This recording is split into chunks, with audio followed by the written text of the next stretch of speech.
Mountains hide the darkest secrets. 11 real horror stories from the world's most dangerous peaks, verified deaths, unexplained disappearances, and documented terror that will make you question everything you thought you knew about these majestic landscapes. If you're brave enough to face the truth about what really happens when people venture too far into the wilderness, smash that subscribe button and hit the bell for verified fears. Warning: some mountains never give up their victims, and after tonight, you'll understand why. Let's move to our first story. Deep in the heart of North Carolina's Appalachian Mountains, where ancient peaks stretch endlessly toward clouded horizons and hiking trails wind through forests so dense they swallow sunlight whole, something inexplicable happened that continues to baffle investigators, search and rescue teams, and experienced hikers to this day. This is the story of what happens when the wilderness decides to keep its secrets, and how even the most prepared adventurers can simply vanish without leaving behind a single clue that makes sense. The Appalachian Trail has claimed many lives over the decades, but most disappearances follow predictable patterns. Hikers get lost, weather turns deadly, accidents happen on treacherous terrain, or medical emergencies strike far from help. What makes this case so deeply disturbing is that none of these explanations apply. This wasn't a case of someone wandering off the trail or succumbing to exposure. This was something far more unsettling: a methodical, almost surgical removal of human presence from a landscape, leaving behind only questions that grow more chilling the deeper you dig into the details. The investigation began on a crisp October morning, when a fellow hiker discovered an abandoned campsite along a remote section of trail near the North Carolina-Tennessee border. The campsite wasn't just empty. It was perfectly preserved, as if its occupant had simply evaporated mid-activity. The tent was still zipped shut, stakes driven securely into the ground, rainfly properly attached. Inside, a sleeping bag lay neatly arranged, still warm to the touch according to the first responders who arrived hours later. Personal belongings were arranged with an almost obsessive orderliness that seemed completely at odds with the chaos of a sudden emergency or attack. What investigators found inside that tent would become the foundation of one of the most perplexing missing person cases in Appalachian Trail history. The hiker's backpack sat upright against the tent wall, every compartment still properly secured and organized. Food supplies remained untouched, including a half-eaten energy bar that had been carefully rewrapped and placed back in its designated pocket. Water bottles were full, purification tablets accounted for, first aid kit complete and unused. The hiker's journal lay open to an entry dated the previous evening, the handwriting neat and unhurried, describing a peaceful day of hiking in anticipation for reaching the next shelter. But here's where the story takes its first turn into the genuinely inexplicable. The journal entry ended mid-sentence, not mid-word, not with a sudden scrawl suggesting surprise or panic, but mid-sentence, as if the writer had simply stopped existing while forming the letter E in what would have been the word evening. The pen lay beside the journal, cap still off, ink still flowing when investigators found it. Temperature readings suggested the campsite had been abandoned for less than 4 hours before discovery. Yet despite immediate search efforts involving dozens of volunteers and professional rescue teams, no trace of the missing hiker was ever found. The missing person was identified as Sarah Chen, a 34-year-old software engineer from Charlotte who had been hiking alone as part of a planned week-long solo trek through the southern Appalachians. Chen wasn't a novice hiker gambling with forces beyond her understanding. She was an experienced outdoorswoman who had completed sections of the Appalachian Trail multiple times, always following proper safety protocols, always informing others of her planned route and expected return. Her hiking registration was current, Her emergency contacts had been notified of her itinerary, and her GPS device had been functioning normally until the moment she disappeared. What made Chen's disappearance particularly unnerving was the complete absence of any logical explanation for why she would have left her campsite. The weather that night had been mild and clear, with no sudden storms or temperature drops that might have driven her to seek shelter elsewhere. Her tent showed no signs of damage, no evidence of animal interference, no indication that anything had threatened her safety or comfort. The surrounding area showed no footprints leading away from the campsite, no broken branches or disturbed vegetation suggesting someone had crashed through the underbrush in panic or haste. Search teams expanded their efforts over the following days, eventually covering more than 50 square miles of mountainous terrain with helicopters, search dogs, thermal imaging equipment, and hundreds of volunteers combing through dense forest on foot. They found nothing. No torn clothing caught on branches, no lost equipment, no signs of struggle. No indication that Sarah Chen had ever existed beyond that perfectly preserved campsite, where her story simply stopped. The search dogs, renowned for their ability to track human scent even days after a person has passed through an area, showed no interest in any trails leading away from the tent. They would circle the campsite repeatedly, whining and agitated, but refused to follow any scent trail beyond a roughly 20-foot radius from where Chen had last been seen. Local law enforcement treated the case as a potential homicide, suspecting that Chen might have been abducted and her campsite staged to look undisturbed. But this theory crumbled under scrutiny. The campsite's condition wasn't just undisturbed, it was impossibly pristine. Forensic analysis revealed that nothing had been moved or rearranged after Chen's disappearance. Dust patterns on her equipment matched exactly with how items would settle after days of undisturbed use. Even more puzzling, tire tracks and footprints from the search and rescue teams were clearly visible on the trail approaches to the campsite. Yet no other human traces could be found. It was as if Chen had been selectively erased from the landscape, while everything else remained exactly as she had left it. The investigation took an even stranger turn when Chen's GPS device was finally located 3 months later, not by search teams, but by a park maintenance worker cleaning debris from a stream nearly 8 miles from her campsite. The device had been wedged under a fallen log in water so shallow and clear that it should have been spotted immediately by the dozens of searchers who had crossed that exact stream multiple times during the initial search effort. When forensic technicians analyzed the GPS data, they discovered that the device had recorded Chen's location continuously until 11:47 p.m. on the night of her disappearance, showing her stationary inside her tent.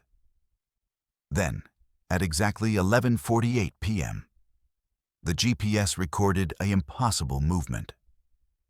The device had somehow traveled those 8 miles to the stream location in less than 1 minute, a feat that would require speeds of nearly 500 miles per hour over terrain that would challenge even experienced hikers on foot. What disturbed investigators even more than the impossible GPS data was what they found when they examined the device itself. The GPS unit showed no signs of damage, despite having spent months submerged in mountain runoff. The battery, which should have died within days of Chen's disappearance, was still holding a partial charge. Most unsettling of all, the device contained additional data files that hadn't been there during the initial investigation.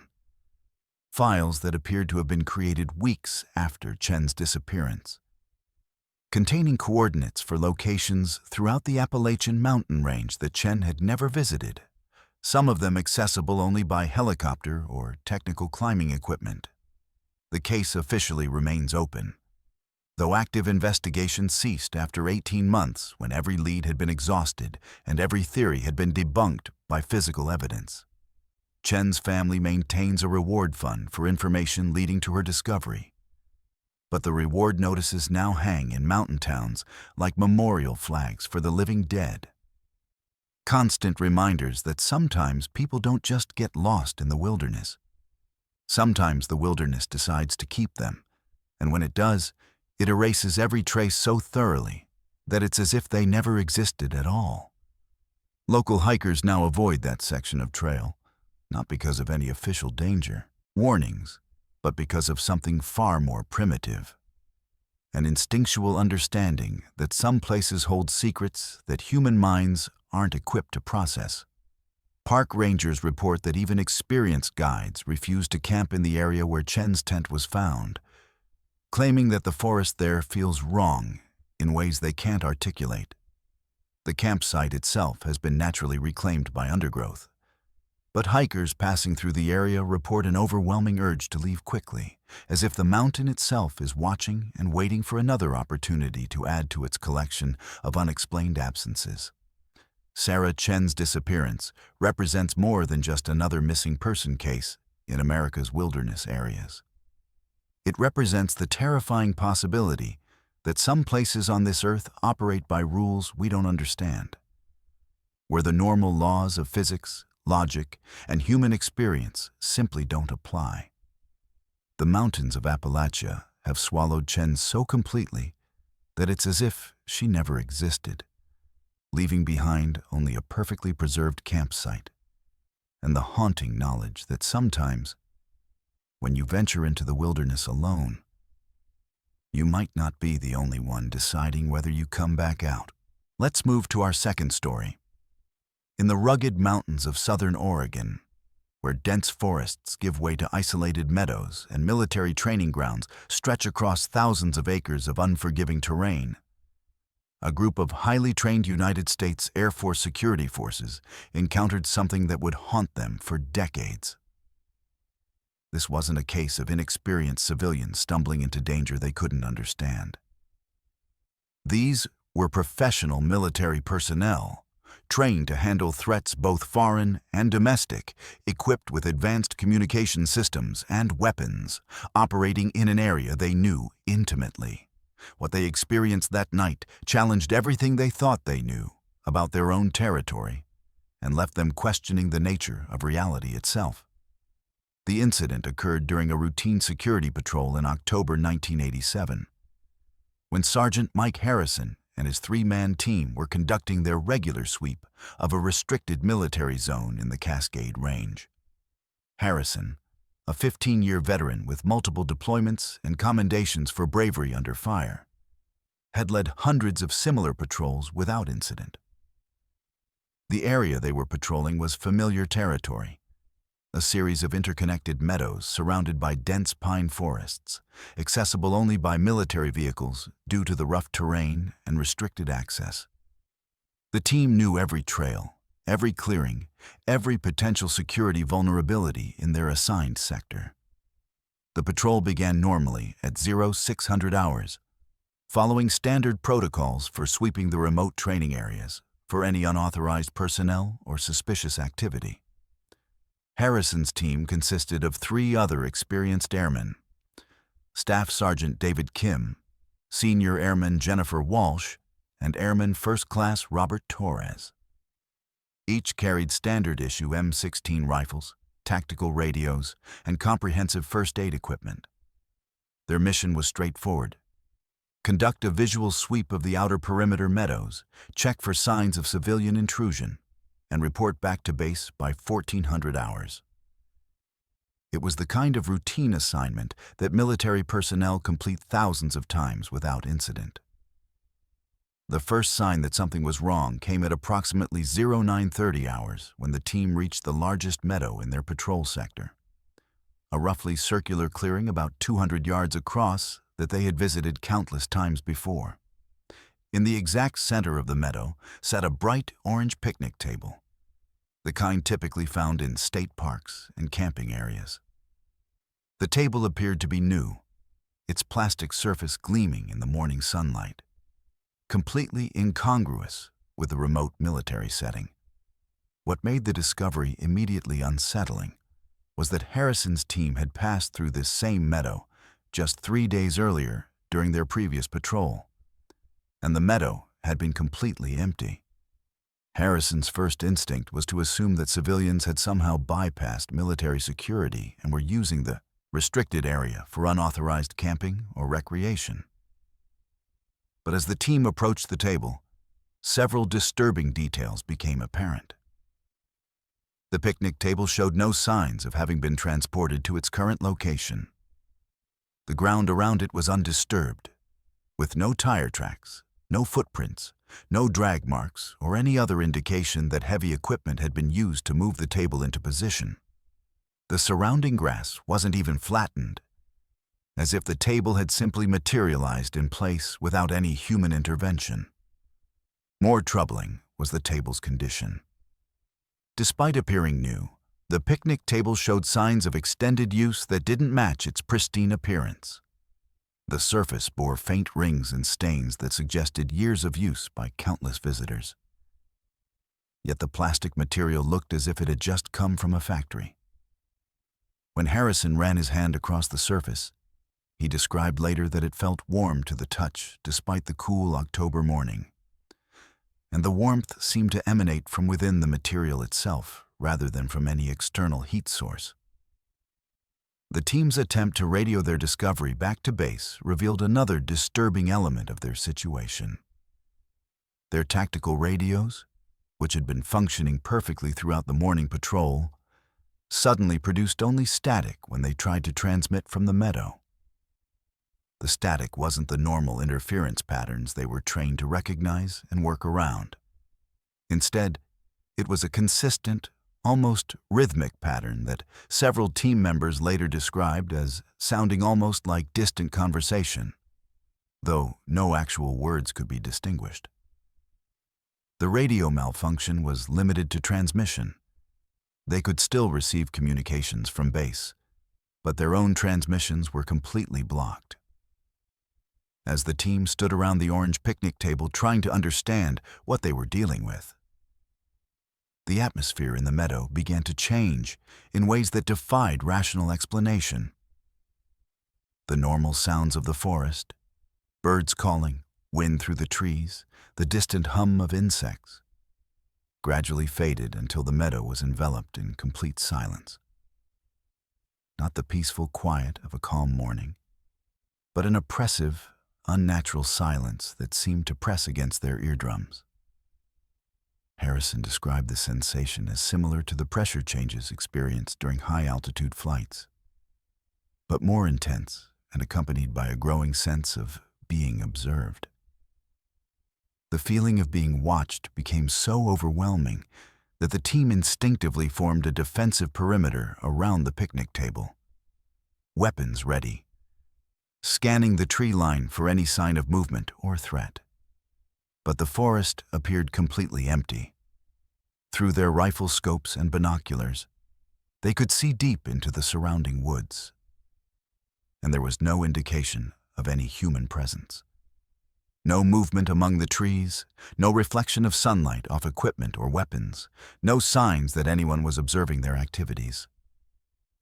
Yet, the sensation of being watched continued to intensify until each team member reported feeling as if multiple sets of eyes were focused on them from every direction. Staff Sergeant Kim was the first to notice the temperature anomaly. Despite the cool October weather, the temperature within a roughly 50-foot radius of the picnic table began to rise noticeably. The team's digital thermometers, which had registered a normal 42 degrees Fahrenheit when they entered the meadow, now showed readings approaching 70 degrees in the immediate vicinity of the table. More disturbing was that the temperature change seemed to form a perfect circle around the table, with normal autumn temperatures just beyond the invisible boundary.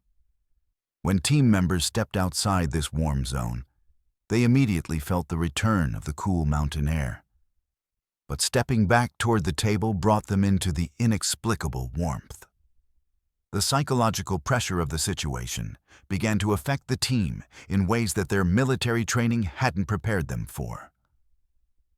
Airman Torres reported feeling an overwhelming urge to sit at the picnic table, as if something was compelling him to use it for its intended purpose. Senior Airman Walsh described a growing conviction that they were trespassing in a space that wasn't meant for them, despite being on military property that they patrolled regularly. The feeling wasn't based on any rational threat assessment, but rather on a primitive, instinctual understanding that they had encountered something beyond their authority or comprehension. Harrison made the decision to document the anomaly before withdrawing from the area. Using their standard-issue camera equipment, the team photographed the picnic table from multiple angles and took extensive notes about the temperature readings, radio interference, and other unusual phenomena they were experiencing. But when they reviewed the photographs immediately after taking them, they discovered that the images showed only an empty meadow. The bright orange picnic table, which was clearly visible to all 4 team members and cast a distinct shadow on the grass, simply didn't appear in any of the photographs. The camera's automatic focusing system seemed to focus on the grass beneath where the table sat, as if the equipment couldn't detect the table's presence. The team's attempt to physically interact with the picnic table produced results that challenged their understanding of reality itself. When Harrison placed his hand on the table's surface, his hand appeared to the other team members to be resting on empty air, suspended about 3 feet above the ground. From Harrison's perspective, he was clearly touching a solid surface, and he could feel the smooth plastic material and the unusual warmth emanating from within. But his teammates saw only his hand floating in space, making contact with something that was invisible to them despite being clearly visible to Harrison. The situation became even more unsettling when the team attempted to leave the meadow. Despite following the same trail they had used to enter the area, they found themselves repeatedly returning to the picnic table after what should have been a straightforward walk to the forest edge. GPS readings showed that they were moving in the correct direction, but their physical location remained constant relative to the orange table. After 3 attempts to leave the meadow, resulted in them walking in what appeared to be straight lines, only to find themselves back at the table, the team began to experience the kind of panic that their military training was designed to prevent. It was Torres who finally discovered the method for escaping the meadow. While the others were studying their maps and GPS readings, trying to understand how they could be walking in circles in terrain they knew intimately, Torres noticed that the picnic table had begun to fade slightly, becoming more translucent as the morning progressed. Acting on instinct rather than tactical reasoning, he instructed the team to avoid looking directly at the table while they attempted to leave the meadow. By keeping the orange table in their peripheral vision and focusing their direct attention on the forest ahead, they were finally able to reach the tree line and continue their patrol. The team's report of the incident was classified immediately upon their return to base, and all 4 members were subjected to extensive debriefing sessions that focused more on their psychological state than on the details of what they had experienced. Official records indicate that the team underwent routine psychiatric evaluation following their patrol, with all members receiving clean bills of mental health. However, unofficial accounts suggest that base commanders took the reports seriously enough to modify patrol routes to avoid the meadow where the orange picnic table had appeared. Follow-up patrols sent to investigate the site found no trace of the picnic table, no evidence of the temperature anomalies, and no indication that anything unusual had occurred in the meadow. Radio communications functioned normally throughout the area, and standard military equipment operated without interference. The meadow appeared exactly as it had during hundreds of previous patrols, giving no hint of the inexplicable events that had unfolded there just days earlier. All 4 team members were eventually transferred to different bases within 6 months of the incident, a personnel shuffle that military records attribute to routine reassignment procedures. However, none of the 4 ever spoke publicly about their experience in the Oregon mountains, and attempts by researchers to contact them for interviews have been unsuccessful. The official position of the United States Air Force is that no unusual incidents occurred during routine security patrols in the Oregon training areas during the period in question. The orange picnic table incident represents one of the most well-documented cases of military personnel encountering unexplained phenomena in remote mountain regions.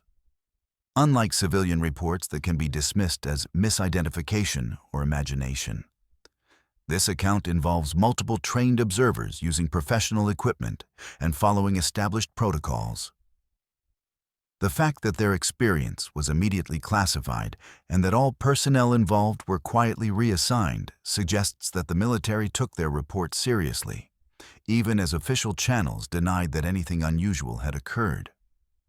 What makes this case particularly disturbing is not just the inexplicable nature of the phenomena encountered, but the systematic way in which the experience was erased from official records.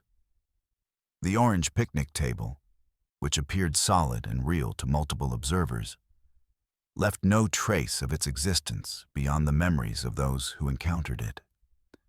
In the remote mountains of Oregon, something had briefly intersected with our reality, presenting itself as an innocent piece of recreational equipment while demonstrating abilities that challenged the fundamental laws of physics and perception. Let's move to our third story. In the shadow of Virginia's Blue Ridge Mountains, where the Appalachian Trail winds through some of the most isolated wilderness in the eastern United States, a group of experienced backpackers discovered that sometimes the greatest danger in the mountains isn't the terrain, the weather, or the wildlife. It's other people. What began as a peaceful 3-day camping trip along a remote section of trail became a psychological nightmare that would leave its survivors questioning their safety in places they had once considered sanctuary. This is the story of how the wilderness can become a hunting ground, and how the thin veneer of civilization disappears completely when you're far enough from help that screaming serves no purpose. The incident occurred in late September 2019, when 4 college friends embarked on what was supposed to be their annual reunion camping trip along a lesser-known section of the Appalachian Trail near Shenandoah National Park. The group consisted of seasoned hikers who had been exploring Virginia's mountain trails together for nearly a decade. Marcus Webb, a 29-year-old engineer from Richmond; Sarah Martinez, a 28-year-old teacher from Norfolk; Jake Coleman, a 30-year-old photographer from Virginia Beach; and Lisa Chen, a 27-year-old nurse from Charlottesville. They weren't weekend warriors playing at outdoor adventure. These were experienced backpackers who understood mountain safety, carried appropriate gear, and had successfully completed dozens of similar trips without incident. The friends had specifically chosen a remote section of trail that sees relatively few hikers, seeking the solitude and natural beauty that draws people to wilderness areas in the first place. Their planned route would take them approximately 15 miles from the nearest road access, camping at established backcountry sites that were legal but rarely used due to their distance from popular trail sections. They had obtained proper permits, filed detailed itineraries with park rangers, and carried satellite communication devices for emergency situations.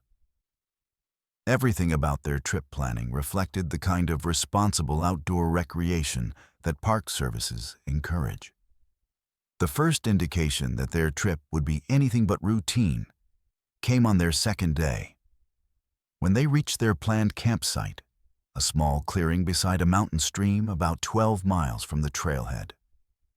As they began setting up their tents in the late afternoon, Jake noticed movement in the forest across the stream. Through his telephoto camera lens, he observed what appeared to be a man watching them from approximately 200 yards away, partially concealed behind a large oak tree. The figure was too distant to make out clearly, but Jake could see that the person was wearing dark clothing and seemed to be deliberately staying hidden while observing their activities. Initially, the group wasn't particularly concerned about the presence of another person in the area. Solo hikers and small groups often camp in the same general vicinity on popular trails, and it's not uncommon to encounter other backpackers throughout a wilderness trip. However, what made Jake uncomfortable was the observer's behavior. Rather than approaching their campsite to exchange the typical friendly greetings that are standard among hikers, the figure remained hidden and motionless, watching them in a way that felt distinctly predatory rather than merely curious. As the friends continued setting up camp, they became increasingly aware that they were being observed. Marcus spotted what appeared to be the same figure, or possibly a different person, positioned on a ridge overlooking their campsite from the opposite direction. Sarah noticed movement in the underbrush much closer to their location, suggesting that someone was moving through the forest while attempting to remain unseen. The realization that multiple individuals might be watching them from different positions transformed what had initially seemed like a minor encounter with another hiker into something far more threatening. The group's unease intensified when they discovered that their food storage area had been disturbed during a brief period when all 4 friends had left camp together to filter water from the stream. They had been gone for less than 20 minutes, but during that time, someone had clearly entered their campsite. The bear-proof containers where they stored their food hadn't been opened, but they had been moved and examined. More disturbing was the discovery that several personal items had been handled and rearranged. Sarah's sleeping bag had been unzipped and rezipped. Jake's camera equipment had been moved from where he had left it, and Marcus's hiking boots had been turned to face in different directions. The intrusion into their campsite represented a clear escalation from passive observation to active invasion of their personal space. The fact that nothing had been stolen suggested that theft wasn't the motive. Whoever had entered their camp had been more interested in examining their belongings and establishing psychological dominance than in taking anything of value. The message was clear. They were being watched, their privacy was being violated, and their sense of security in the wilderness was completely illusory. As evening approached, the friends faced a difficult decision. They could break camp and attempt to hike out in darkness over unfamiliar and potentially dangerous terrain. Or they could remain in their current location and hope that whoever was watching them would lose interest and move on. The decision was complicated by the fact that their planned route would take them deeper into the wilderness the following day, potentially moving them even further from help if the situation escalated. After lengthy discussion, they decided to maintain their position, but implement security measures that they had never needed to consider during previous camping trips. The group established a watch schedule to ensure that someone was always awake and alert throughout the night. They moved their tents closer together and positioned them so that anyone approaching the campsite would be visible from multiple angles. Most importantly, they made sure their satellite communication device was easily accessible and ready to transmit an emergency signal if the situation deteriorated. These weren't precautions that any of them had ever imagined needing during a recreational camping trip. But the afternoon's events had made it clear that they were dealing with individuals who had no respect for normal social boundaries or hiking etiquette. The night brought a systematic campaign of psychological terror that would haunt all 4 friends for years afterward. Beginning around midnight, their stalkers began a pattern of harassment designed to deprive them of sleep and increase their sense of vulnerability. The attack started with sounds: branches breaking in the darkness around their campsite, footsteps circling their tents, and what sounded like whispered conversations just beyond the range of their flashlights. The sounds were clearly deliberate, intended to be heard and to create maximum psychological impact, rather than to maintain stealth. Around 2 a.m., the harassment escalated to physical interference with their campsite. Someone began shaking the guy lines of their tents, causing the structures to sway and creating the terrifying sensation that their only shelter was about to collapse. The shaking was rhythmic and persistent, continuing for several minutes at a time before stopping just long enough for the campers to begin relaxing, then resuming with increased intensity. The pattern suggested multiple individuals working in coordination, taking turns to ensure that the harassment never stopped long enough for the victims to fall asleep or let down their guard. The most terrifying aspect of the night was the realization that their stalkers were operating with complete confidence, that they could terrorize 4 people without consequences. The harassment wasn't the work of opportunistic criminals who might flee if confronted. This was systematic, coordinated, and carried out by individuals who clearly believed they had complete control over the situation. When Marcus shouted threats and demands that the harassers identify themselves and leave the area, he was answered only by laughter from multiple directions, making it clear that there were at least 3 or 4 people involved in the assault. By dawn, the 4 friends were exhausted, terrified, and facing the sobering reality that they were completely vulnerable to individuals who had demonstrated both the ability and willingness to terrorize them with impunity. The harassment had continued throughout the night without any reduction in intensity, suggesting that their stalkers had no intention of losing interest or moving on to other activities. More disturbing was the growing realization that the individuals tormenting them knew the area well enough to move through the forest in complete darkness without making unnecessary noise, until they wanted to be heard. The decision to break camp and attempt to reach safety was complicated by the fact that their planned route would take them deeper into wilderness areas, where their stalkers would have even more opportunities for harassment without risk of interference from park rangers or other hikers.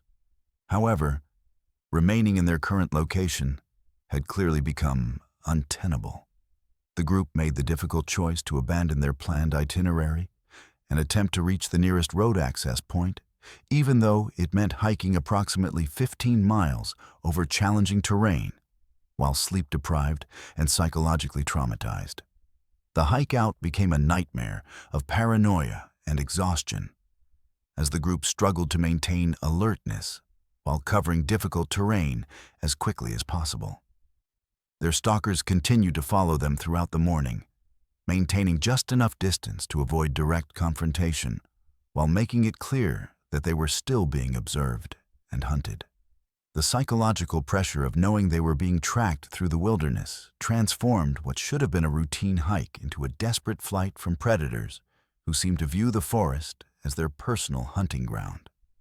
The most disturbing aspect of their escape was the realization that their stalkers were toying with them rather than simply following.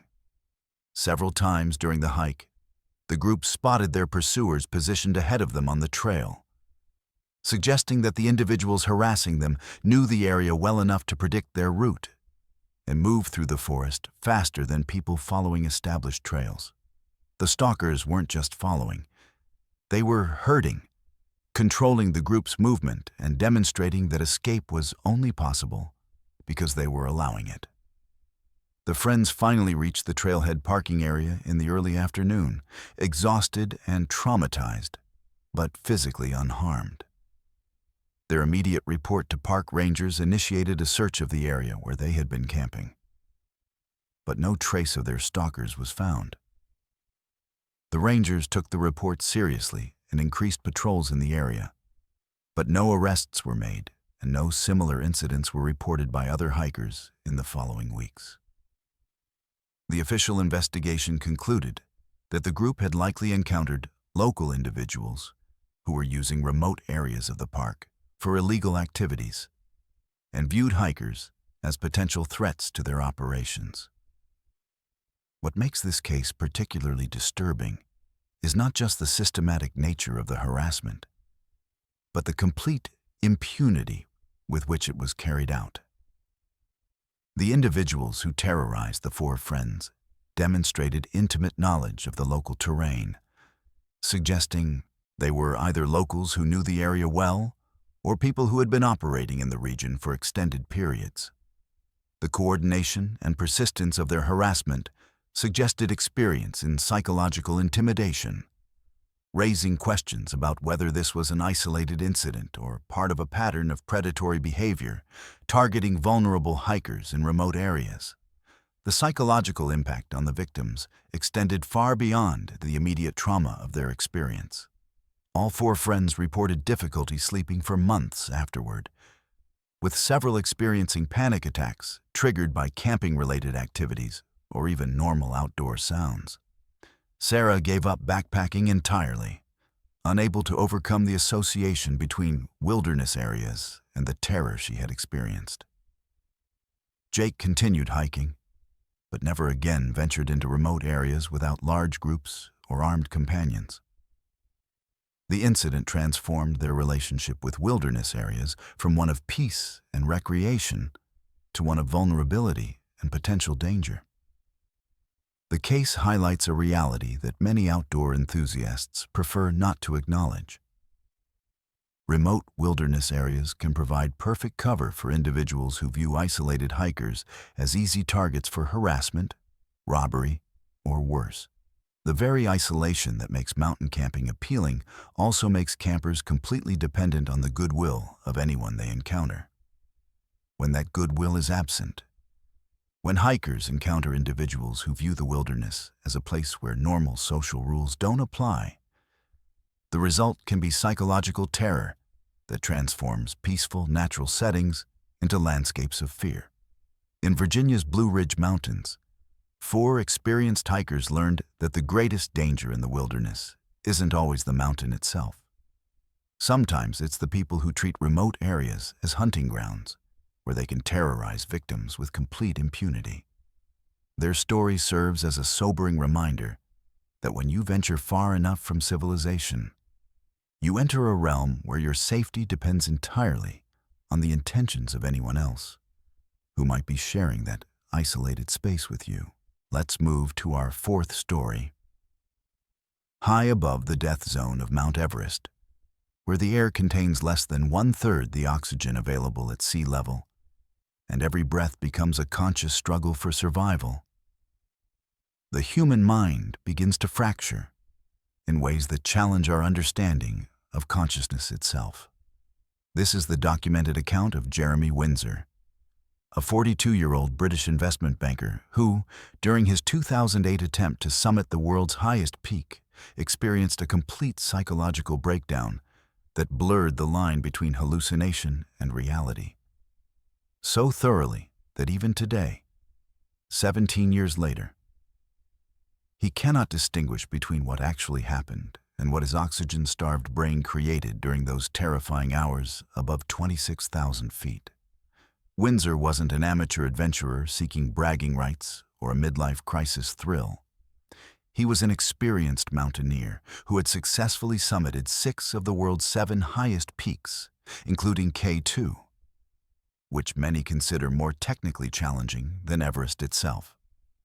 His preparation for the Everest expedition had been meticulous, involving 2 years of high-altitude training, multiple acclimatization climbs in the Himalayas, and comprehensive medical screening to ensure his body could handle the extreme physiological stress of climbing above 29,000 feet. He had invested over $65,000 in the expedition, hired one of the most reputable guide services operating on Everest, and followed every recommended protocol for high-altitude mountaineering. The climb began normally in late April 2008, with Windsor following the standard route up the southeast ridge from Nepal. His team consisted of 8 other climbers and 4 experienced Sherpa guides, all led by a British expedition leader who had successfully guided more than 30 clients to Everest's summit over the previous decade. Windsor's physical condition during the initial stages of the climb was excellent. His oxygen saturation levels were within normal ranges for the altitude. He showed no signs of acute mountain sickness, and his performance during the acclimatization rotations suggested he was well adapted to the extreme environment. The first indication that Windsor was experiencing psychological difficulties came during the team's final night at Camp 4, located at 26,000 feet on the South Col. As the climbers prepared for their summit attempt, which would begin at midnight to take advantage of typically calmer morning weather conditions, Windsor reported to his tent partner that he could hear someone calling his name from outside the tent. The voice was clear and distinct, belonging to someone he identified as his childhood friend Jimmy Morrison, who had died in a car accident 15 years earlier while they were both university students. Windsor's tent partner, a Canadian surgeon named Dr. Patricia Chen, initially dismissed the incident as a minor altitude-induced hallucination, which are relatively common above 25,000 feet and typically not dangerous if they remain mild and brief. However, Windsor's conviction that Jimmy was present and attempting to communicate with him intensified throughout the night. He became increasingly agitated when Chen insisted that no one was calling his name and that no one named Jimmy was part of their expedition team. By morning, Windsor was engaged in detailed conversations with his deceased friend, responding to questions and comments that only he could hear. The expedition leader faced a difficult decision as the team prepared to begin their summit attempt. Windsor's physical condition remained strong, his vital signs were stable, his coordination was unimpaired, and he showed no other symptoms of severe altitude sickness.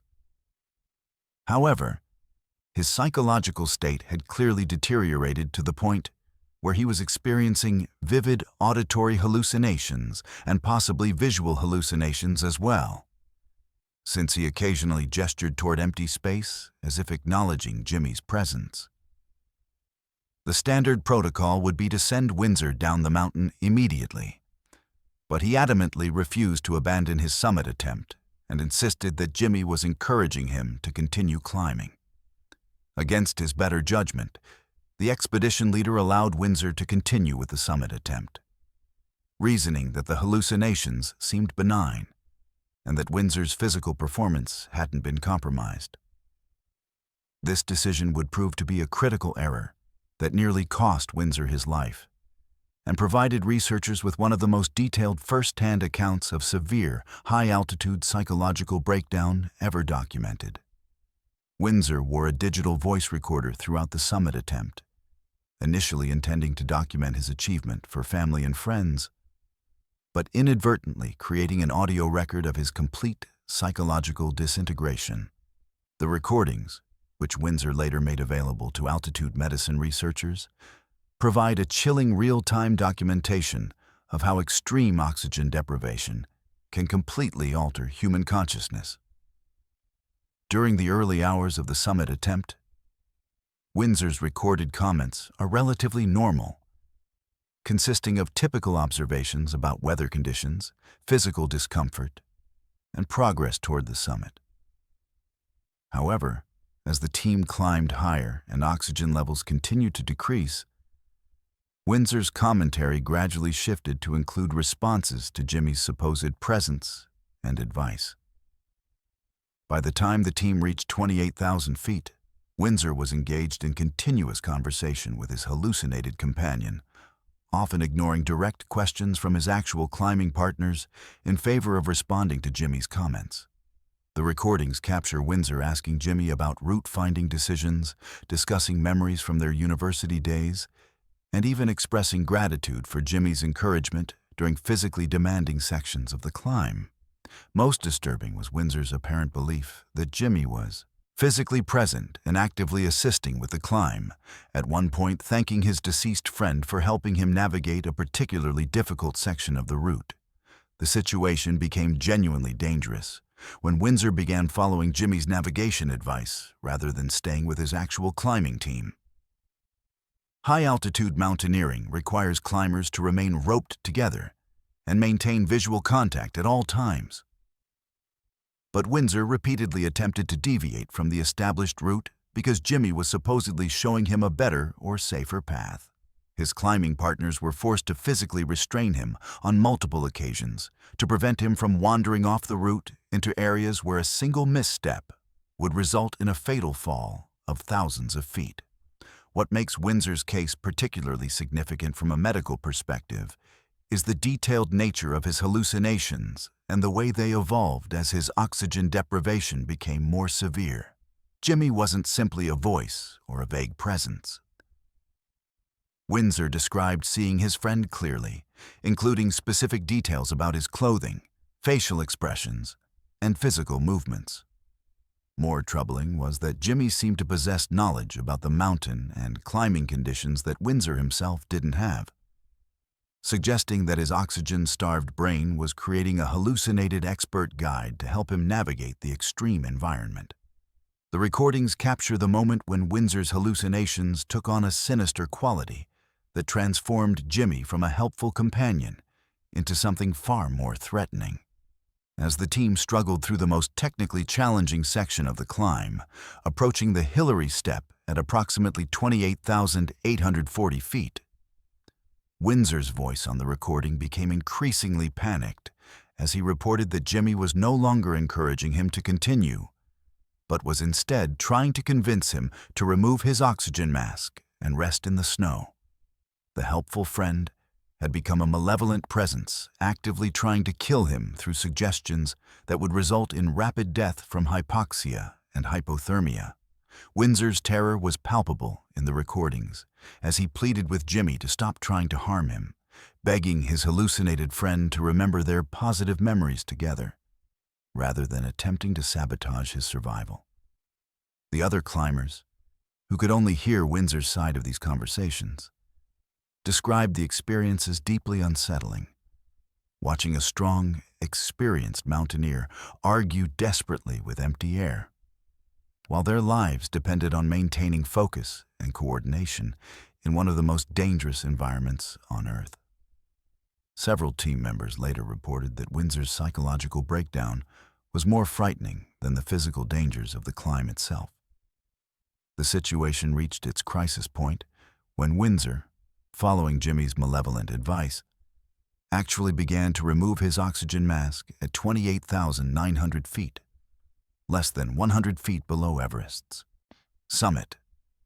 His climbing partner was forced to physically fight with him to prevent him from removing the equipment that was keeping him alive, while Windsor screamed that Jimmy was insisting the oxygen was poisoned and that he needed to breathe the natural air to survive. The struggle occurred on a narrow ridge where any loss of balance would result in immediate death, making the intervention both necessary and extremely dangerous for everyone involved. After the physical confrontation over his oxygen equipment, Windsor's hallucinations underwent another dramatic shift. Jimmy suddenly disappeared entirely, leaving Windsor in a state of complete psychological collapse as he realized that his companion throughout the climb had never existed.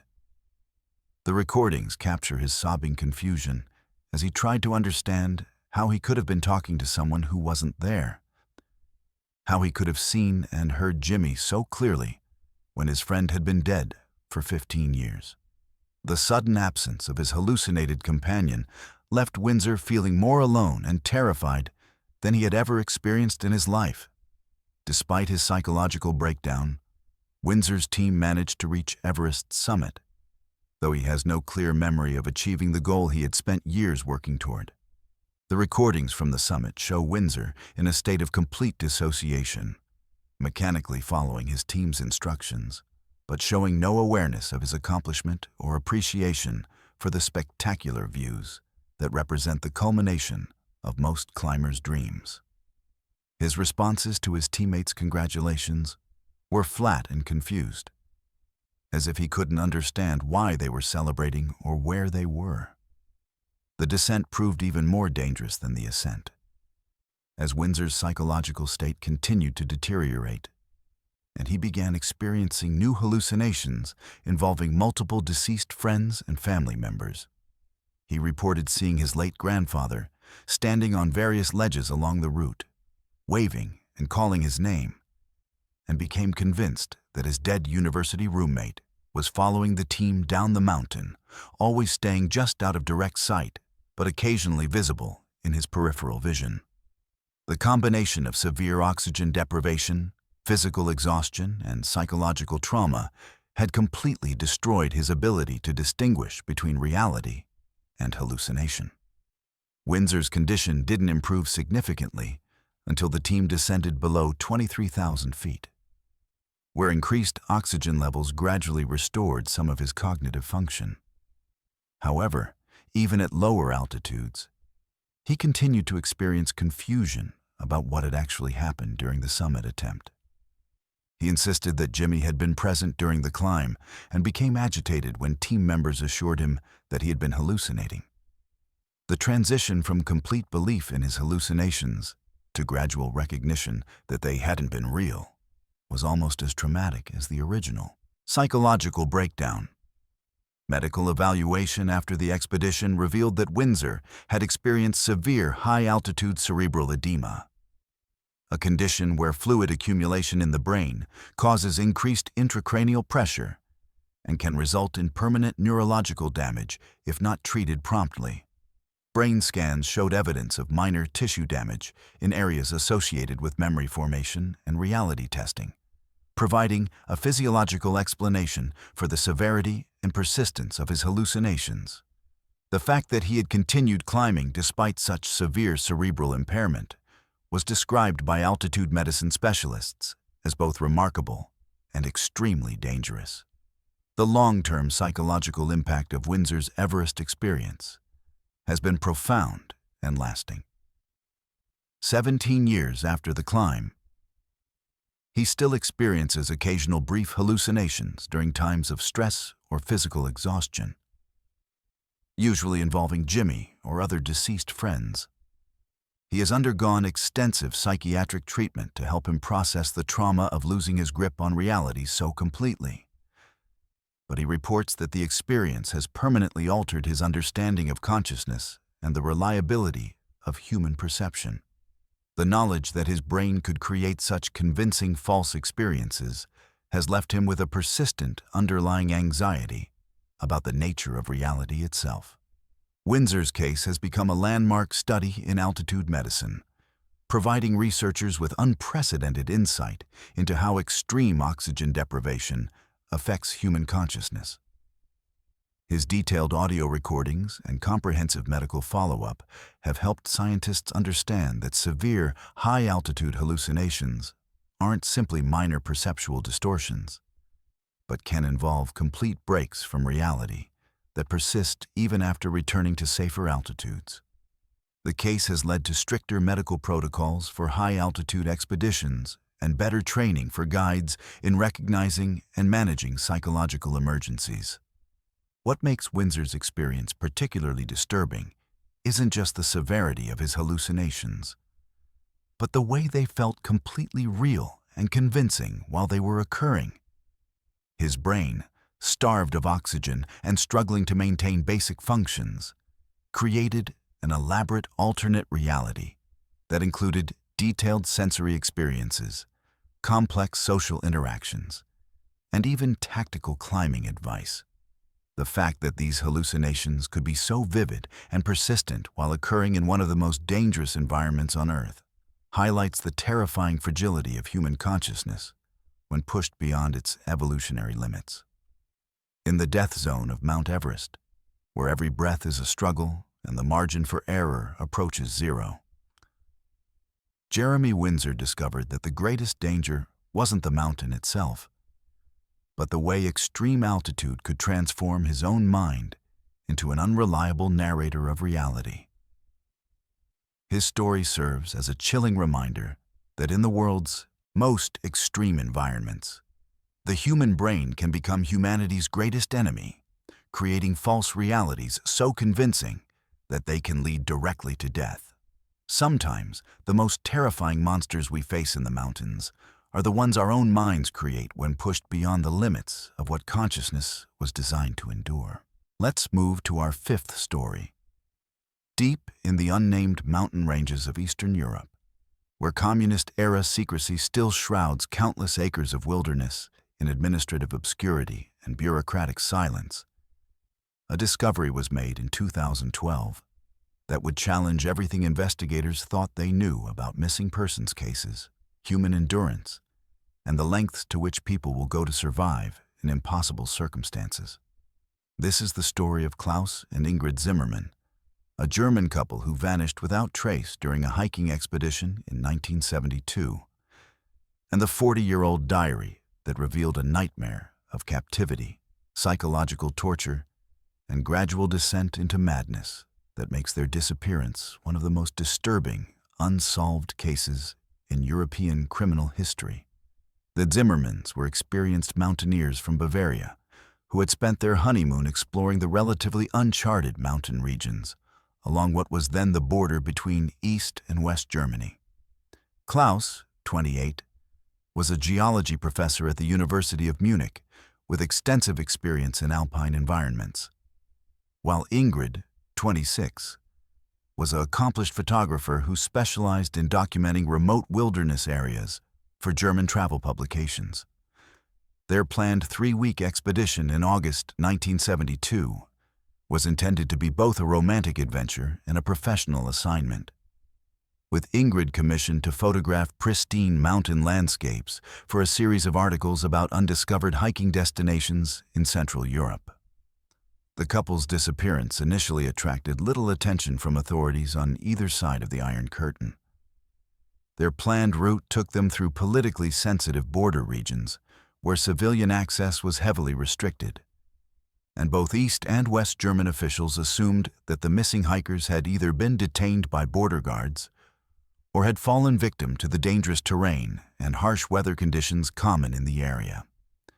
The political tensions of the Cold War era meant that coordinated search efforts between the two German states were virtually impossible, and the couple's families were told that their loved ones had likely died in a climbing accident in terrain too dangerous and politically sensitive to search thoroughly. For 40 years, the fate of Klaus and Ingrid Zimmermann remained a mystery that was gradually forgotten as more pressing concerns occupied the attention of law enforcement agencies and the families affected by their loss. The fall of the Berlin Wall and German reunification in 1990 briefly renewed interest in Cold War-era disappearances.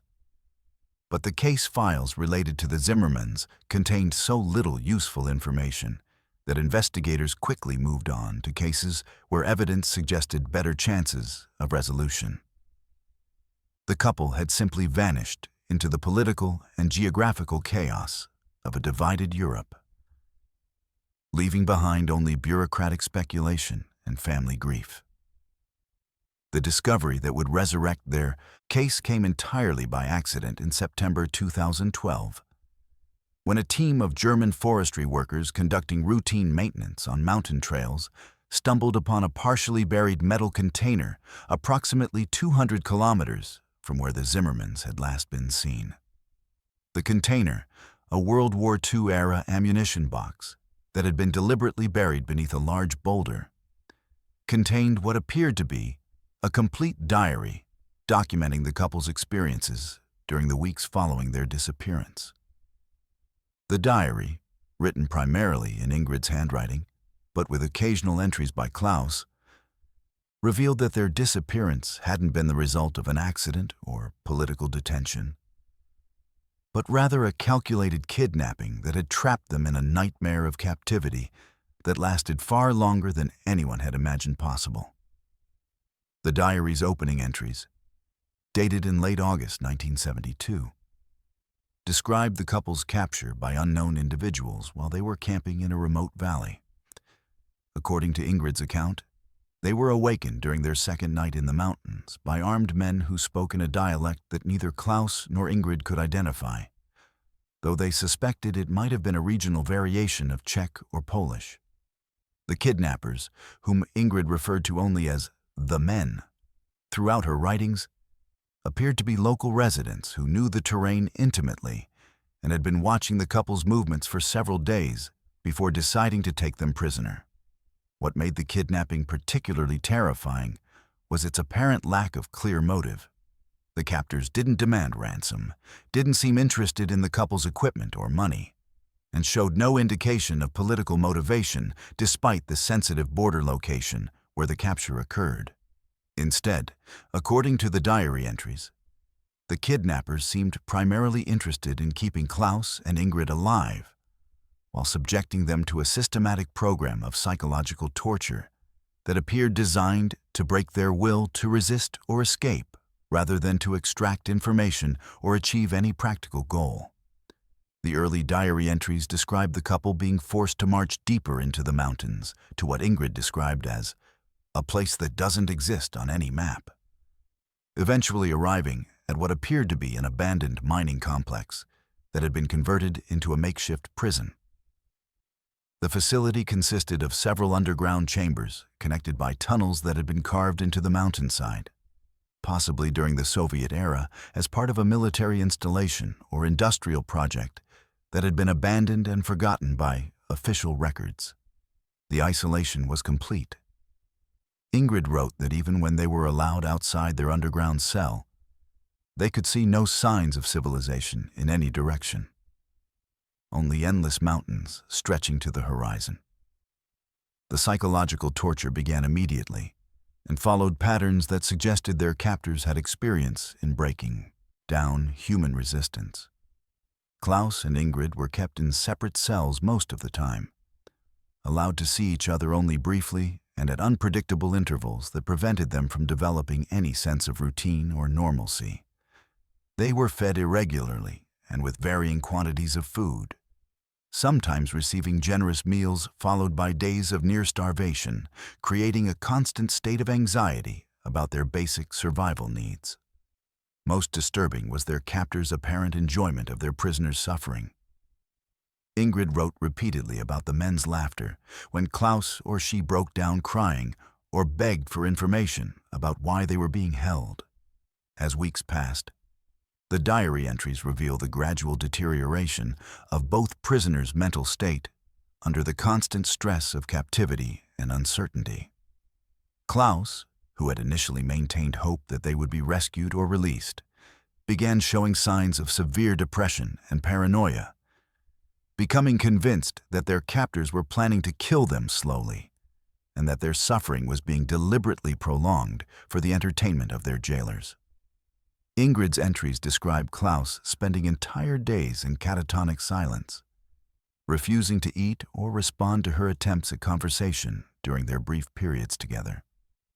Ingrid's own psychological decline is documented in excruciating detail through her diary entries, which become increasingly erratic and difficult to read as her mental state deteriorated. Her handwriting, initially neat and precise, gradually becomes more chaotic and urgent, with words frequently scratched out or written over repeatedly, as if she couldn't trust her own thoughts enough to commit them to paper permanently. She began experiencing hallucinations, particularly auditory hallucinations involving the voices of family members calling for help, and developed an obsessive fear that their captors were reading her diary entries and using the information to inflict additional psychological torture. The most disturbing aspect of the diary is its documentation of how isolation and prolonged stress gradually destroyed the couple's relationship with each other. Initially, Klaus and Ingrid had provided mutual support and comfort during their ordeal. But as months passed, they began turning on each other with increasing frequency. Ingrid wrote about Klaus, blaming her for their capture, claiming that her insistence on photographing remote areas had led them into the trap their kidnappers had set. Klaus, during his occasional diary entries, accused Ingrid of collaborating with their captors and suggested that she was receiving better treatment because she was providing information about their lives and families. The paranoia and mutual suspicion documented in the diary entries reveals how prolonged captivity can destroy even the strongest human bonds. Ingrid began to suspect that Klaus was secretly communicating with their captors and had agreed to participate in her psychological torture in exchange for better treatment or promises of eventual release.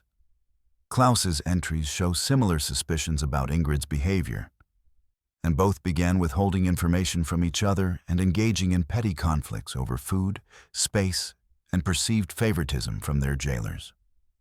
The love and partnership that had brought them to the mountains together was systematically destroyed by the conditions of their imprisonment. As winter approached, according to the diary dates, the couple's physical condition began to deteriorate as severely as their mental state. The underground chambers where they were held were inadequately heated, and their captors provided only minimal clothing and blankets to protect them from the mountain cold. Ingrid wrote about Klaus developing a persistent cough that gradually worsened into what appeared to be pneumonia, while she herself suffered from malnutrition-related symptoms, including tooth loss hair loss, and chronic weakness that made even simple movements exhausting. The diary entries from this period are increasingly brief and incoherent, suggesting that both prisoners were losing the cognitive capacity to maintain detailed records of their experiences.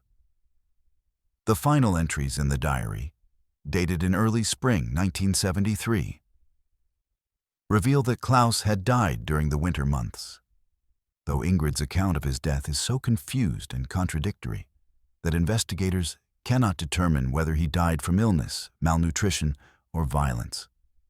Her descriptions of his final days alternate between claiming that he died peacefully in his sleep and suggesting that their captors killed him as punishment for attempting to escape. Most disturbing is her indication that she was forced to remain in the same cell with Klaus's body for an extended period before their captors finally removed it. An experience that appears to have completed her psychological breakdown. Ingrid's final diary entries, written in handwriting so deteriorated that forensic analysts required weeks to decipher them, document her complete descent into madness as she remained alone in captivity after Klaus's death. She wrote about conversations with Klaus's ghost, described elaborate escape plans that involved supernatural assistance from deceased family members, and recorded detailed accounts of torture sessions that may have been entirely hallucinatory.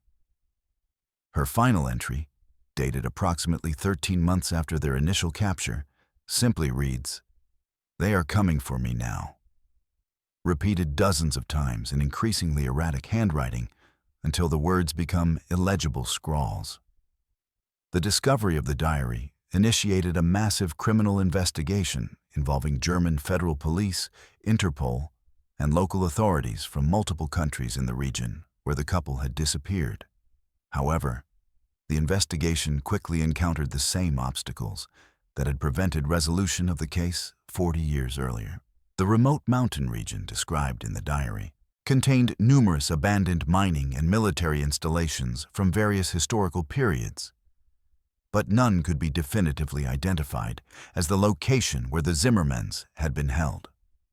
The political upheavals of the past 4 decades had resulted in the destruction or loss of many official records that might have provided clues about who could have been operating clandestine facilities in the area during the 1970s. Forensic analysis of the diary confirmed that it had been written by Ingrid Zimmerman, based on handwriting samples provided by family members in comparison with other documents known to have been written by her before the couple's disappearance.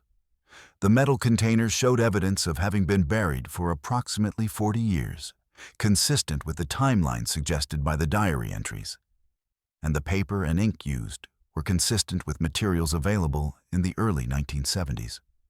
However, investigators found no physical evidence that could lead them to the location where the couple had been held or provide clues about the identity of their captors.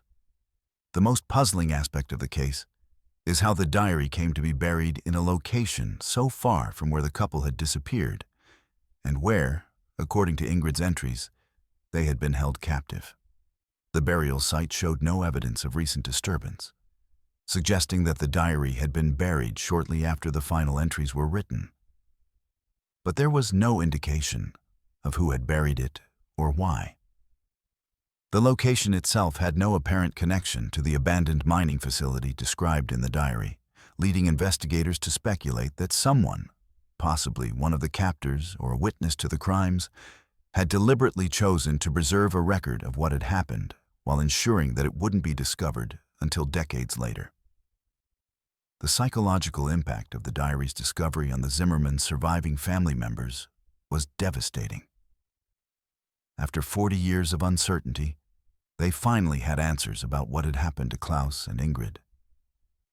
But the answers were far more horrific than anything they had imagined during the decades of not knowing.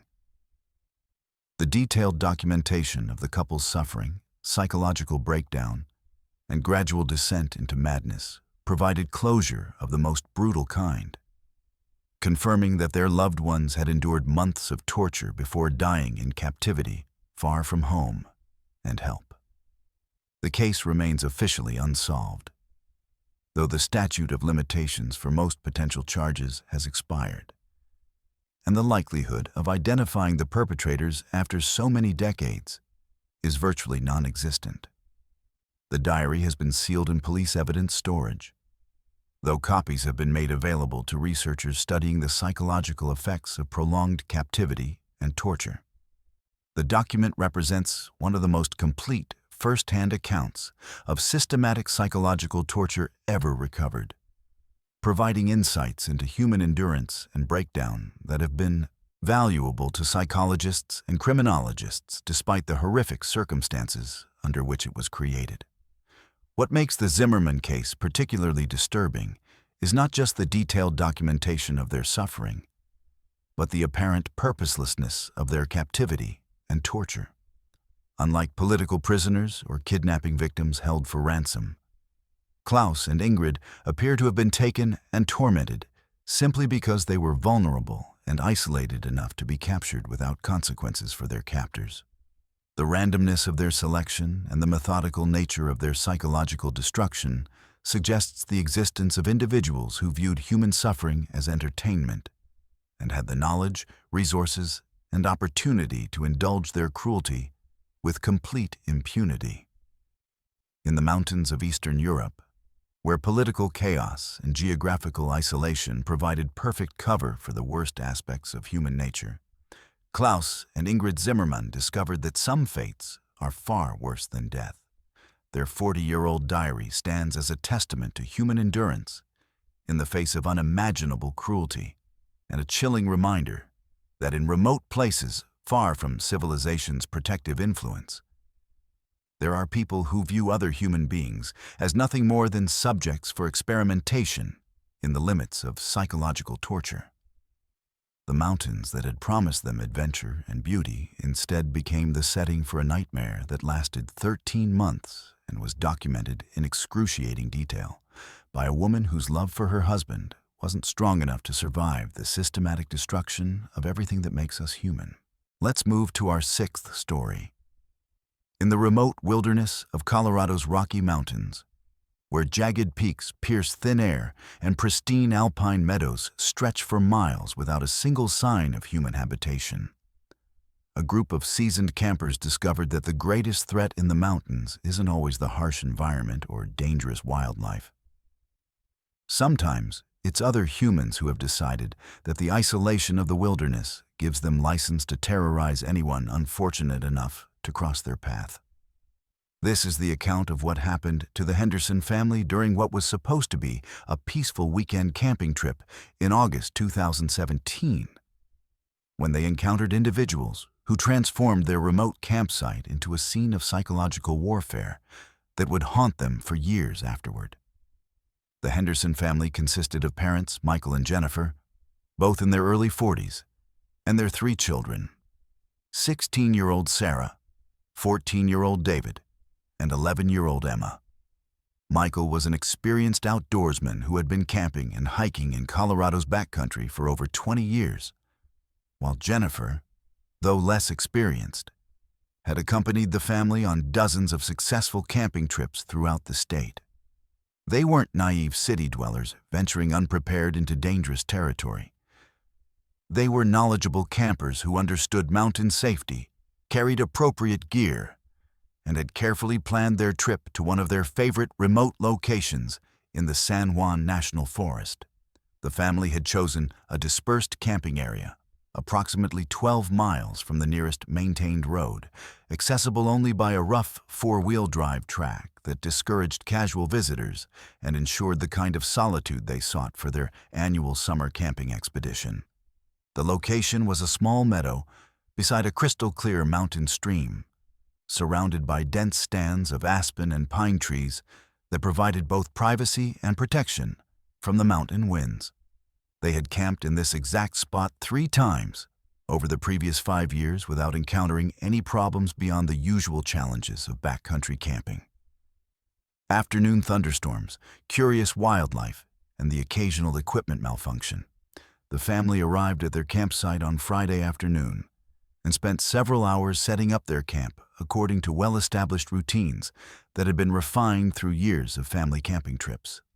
They erected 2 large tents, one for the parents and one for the 3 children, arranged their cooking area at a safe distance from their sleeping quarters, and properly stored their food in bear-proof containers positioned downwind from their camp. Michael and Jennifer were meticulous about following leave-no-trace principles and wilderness safety protocols, ensuring that their presence in the remote area would have minimal environmental impact and maximum safety for their family. The first indication that their weekend would be anything but peaceful came on Friday evening as the family was finishing dinner around their campfire. Sarah, who had been gathering firewood at the edge of the meadow, returned to camp with a disturbed expression and reported that she had seen what appeared to be another campfire flickering through the trees on the opposite side of the valley, approximately half a mile from their location. Initially, the family wasn't concerned about the presence of other campers in the area. The national forest was public land, and they had no exclusive claim to the region. However, what bothered Michael was that he hadn't seen any tire tracks or other signs of vehicle access that would indicate how other campers had reached such a remote location. As darkness fell and the Henderson family prepared for bed, the distant campfire across the valley was joined by at least 2 additional fires, suggesting that a significant group of people had established a camp in an area that Michael knew had no established camping sites or vehicle access. More disturbing was the sound that began to drift across the valley around 10 p.m. Loud music, shouting, and what sounded like the revving of motorcycle engines, all completely inappropriate for the wilderness setting and in clear violation of noise regulations that applied to national forest lands. The sounds continued intermittently throughout the night, making it difficult for the family to sleep and creating an atmosphere of unease that was completely foreign to their previous experiences in the area. Saturday morning brought a direct confrontation that would escalate the situation from mere annoyance to genuine terror. As Michael was preparing breakfast for his family, 3 men approached their campsite on foot, having apparently hiked across the valley from their own camp during the early morning hours. The men were dressed in military-style camouflage clothing and appeared to be in their 20s or 30s, with an aggressive demeanor that immediately put Michael on high alert. They claimed to be conducting training exercises in the area and demanded to know what the Henderson family was doing in their territory, speaking as if they had some official authority over the public lands where both groups were camping. Michael, drawing on his years of experience dealing with various personalities in wilderness settings, attempted to defuse the situation by politely explaining that his family had proper permits for dispersed camping in the national forest and had been using this particular area for years without any conflicts. However, the 3 men became increasingly hostile when Michael refused to acknowledge their claimed authority over the area, insisting that the Henderson family was interfering with important activities and should relocate to a different camping area immediately.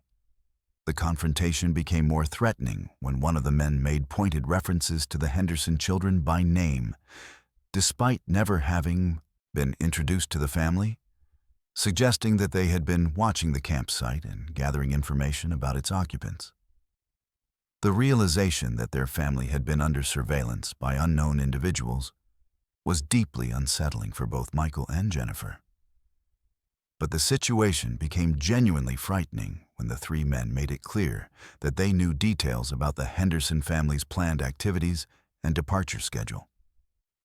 They referenced the family's planned hike to a nearby lake, mentioned specific gear that the children had been seen using, and demonstrated knowledge of the family's vehicle and license plate number. This level of detailed surveillance suggested that the men had been watching the Henderson campsite for an extended period and had been gathering intelligence with a thoroughness that went far beyond casual observation. After the 3 men left, ostensibly returning to their own camp across the valley, Michael and Jennifer faced a difficult decision about whether to abandon their planned weekend and evacuate the area immediately. The men hadn't made any direct threats of violence, but their aggressive behavior claimed authority over public lands, and obvious surveillance of the Henderson family created a situation that felt increasingly dangerous. The presence of 3 young children complicated any decision to leave, as breaking camp and hiking 12 miles to their vehicle in unfamiliar terrain would be challenging and potentially dangerous, especially if they were being pursued or harassed by hostile individuals who knew the area well. The family decided to remain in their campsite, but implemented security measures that they had never needed during previous camping trips. They consolidated their 2 tents into a single larger tent where the entire family could sleep together, moved their vehicle keys and satellite communication device to easily accessible locations, and established a watch schedule to ensure that someone was always awake and alert throughout the night. Michael also made the difficult decision to arm himself with the bear spray and hiking axe that he carried for emergency situations, despite having never imagined that he might need to defend his family from other humans in a wilderness setting. Saturday night brought a systematic campaign of harassment that would transform the Henderson family's peaceful camping trip into a nightmare of psychological terror. Beginning around midnight, the family was subjected to a coordinated assault on their sense of security that was clearly designed to maximize fear while avoiding actions that could be definitively classified as criminal behavior. The harassment began with sounds: footsteps circling their tent, branches breaking in the darkness around their campsite, and what sounded like whispered conversations just beyond the range of their flashlights. The psychological pressure intensified when the harassment escalated to direct interference with their campsite and equipment. Someone began shaking the guy lines of their tent, causing the structure to sway and creating the terrifying sensation that their only shelter was about to collapse. When Michael emerged from the tent with his flashlight and bear spray to confront whoever was harassing his family, he found no one visible, but discovered that several items had been moved around their campsite. Chairs had been rearranged, their cooler had been opened and closed, and their firewood had been scattered across the meadow. The most terrifying aspect of the night was the realization that multiple individuals were involved in the harassment, and that they were operating with complete confidence that they could terrorize a family with 3 young children without facing any consequences. When Michael shouted demands that the harassers identify themselves and leave his family alone, he was answered by laughter from multiple directions, making it clear that at least 4 or 5 people were surrounding their campsite and coordinating their activities to maximize the psychological impact on their victims. The harassment continued throughout the night with a methodical persistence that suggested experience in psychological intimidation. The family's tormentors took turns making noise, moving their equipment, and creating the impression that their campsite was completely surrounded by hostile individuals who could approach at will. The children, particularly 11-year-old Emma, were terrified to the point of hysteria, while the older children struggled to maintain composure in a situation that challenged everything they had been taught about wilderness safety and human decency. By dawn on Sunday morning, the Henderson family was exhausted, traumatized, and facing the sobering reality that they were completely vulnerable to individuals who had demonstrated both the ability and willingness to terrorize them with impunity. The harassment had continued throughout the night without any reduction in intensity, suggesting that their tormentors had no intention of losing interest or moving on to other activities. More disturbing was the growing realization that the individuals harassing them knew the area well enough to move through the forest in complete darkness without making unnecessary noise until they wanted to be heard. The decision to evacuate their campsite and attempt to reach safety was complicated by the fact that their tormentors had demonstrated the ability to surround and monitor their camp, suggesting that any attempt to leave would be observed and potentially intercepted. However, remaining in their current location had clearly become untenable, especially with 3 children who were showing signs of severe psychological trauma from the night's events. Michael made the difficult choice to break camp in broad daylight, reasoning that their harassers would be less likely to engage in direct confrontation during daylight hours when their actions would be more visible and harder to deny if reported to authorities. The evacuation became a desperate 12-mile hike through mountain terrain, while carrying camping gear and trying to maintain the composure necessary to keep 3 frightened children moving towards safety. The family's tormentors continued to follow them throughout the morning, maintaining just enough distance to avoid direct confrontation while making it clear that they were still being observed and tracked. The psychological pressure of knowing they were being pursued through the wilderness transformed what should have been a manageable hike into a desperate flight from predators who seemed to view the remote forest as their personal hunting ground. The most disturbing aspect of their escape was the realization that their pursuers were toying with them rather than simply following. Several times during the hike, family members spotted individuals positioned ahead of them on the trail, suggesting that their harassers knew the area well enough to predict their route and move through the forest faster than people following established paths. The pursuers weren't just following. They were demonstrating complete control over the situation and making it clear that the Henderson family's escape was only possible because they were allowing it. The family finally reached their vehicle in the early afternoon, exhausted and traumatized, but physically unharmed.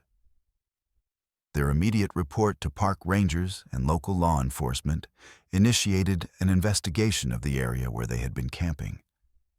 But no trace of their harassers was found. The rangers took the report seriously and increased patrols in the remote area. But no arrests were made, and no similar incidents were reported by other campers in the following weeks. The official investigation concluded that the Henderson family had likely encountered local individuals who were using remote areas of the national forest for illegal activities, and viewed campers as potential threats to their operations. What makes this case particularly disturbing is not just the systematic nature of the harassment, but the complete impunity with which it was carried out against a family with 3 young children. The individuals who terrorized the Henderson family demonstrated intimate knowledge of the local terrain, suggesting they were either locals who knew the area well or people who had been operating in the region for extended periods. The coordination and persistence of their harassment suggested experience in psychological intimidation, raising questions about whether this was an isolated incident or part of a pattern of predatory behavior, targeting vulnerable families in remote areas. The psychological impact on the Henderson children was profound and lasting.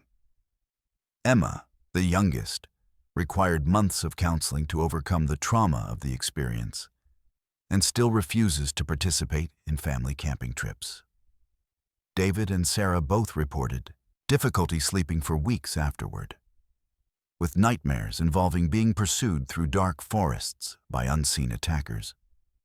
The family's relationship with wilderness recreation was permanently altered. They now camp only in developed campgrounds, with established security and nearby ranger stations, having lost the sense of safety and peace that had drawn them to remote areas in the first place. Michael and Jennifer struggled with guilt over exposing their children to such trauma, questioning whether their love of backcountry camping had placed their family in unnecessary danger. The experience challenged their fundamental assumptions about wilderness safety and the types of threats that families might encounter in remote natural areas. They had prepared for wildlife encounters, weather emergencies, and equipment failures, but had never imagined that they might need to defend their children from systematic psychological warfare conducted by other humans in what they had always considered a safe and peaceful environment. The case highlights a reality that many outdoor enthusiasts prefer not to acknowledge. Remote wilderness areas can provide perfect cover for individuals who view isolated campers as easy targets for harassment, intimidation, or worse. The very isolation that makes backcountry camping appealing also makes campers completely dependent on the goodwill of anyone they encounter. When that goodwill is absent, when families encounter individuals who view remote areas as places where normal social rules don't apply, the result can be psychological terror that transforms peaceful natural settings into landscapes of fear and vulnerability. In Colorado's Rocky Mountains, the Henderson family learned that the greatest danger in the wilderness isn't always the mountain environment itself. Sometimes it's people who treat remote areas as hunting grounds, where they can terrorize victims with complete impunity. Their story serves as a sobering reminder that when families venture far enough from civilization to find true solitude, they enter a realm where their safety depends entirely on the intentions of anyone else who might be sharing that isolated space with them.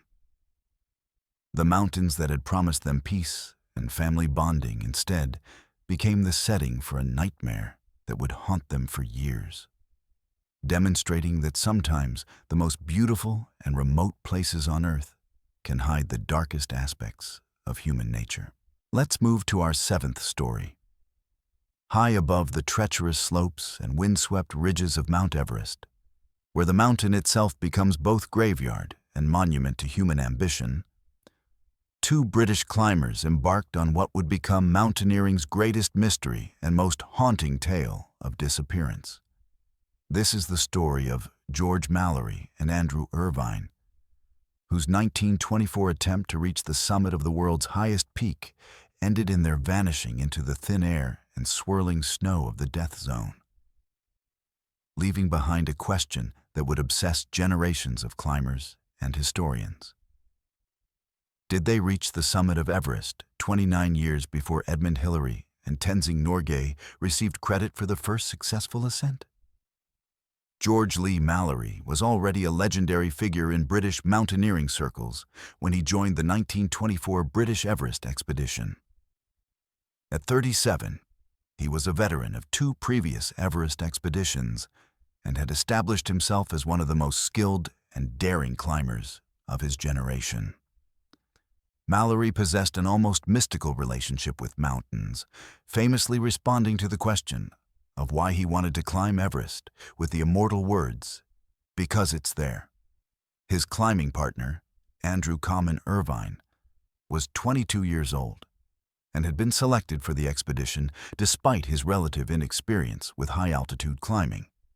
What Irvine lacked in mountaineering credentials, he made up for with exceptional physical fitness, mechanical aptitude with the experimental oxygen equipment the team was using, and an enthusiasm for extreme challenges that impressed even seasoned climbers like Mallory.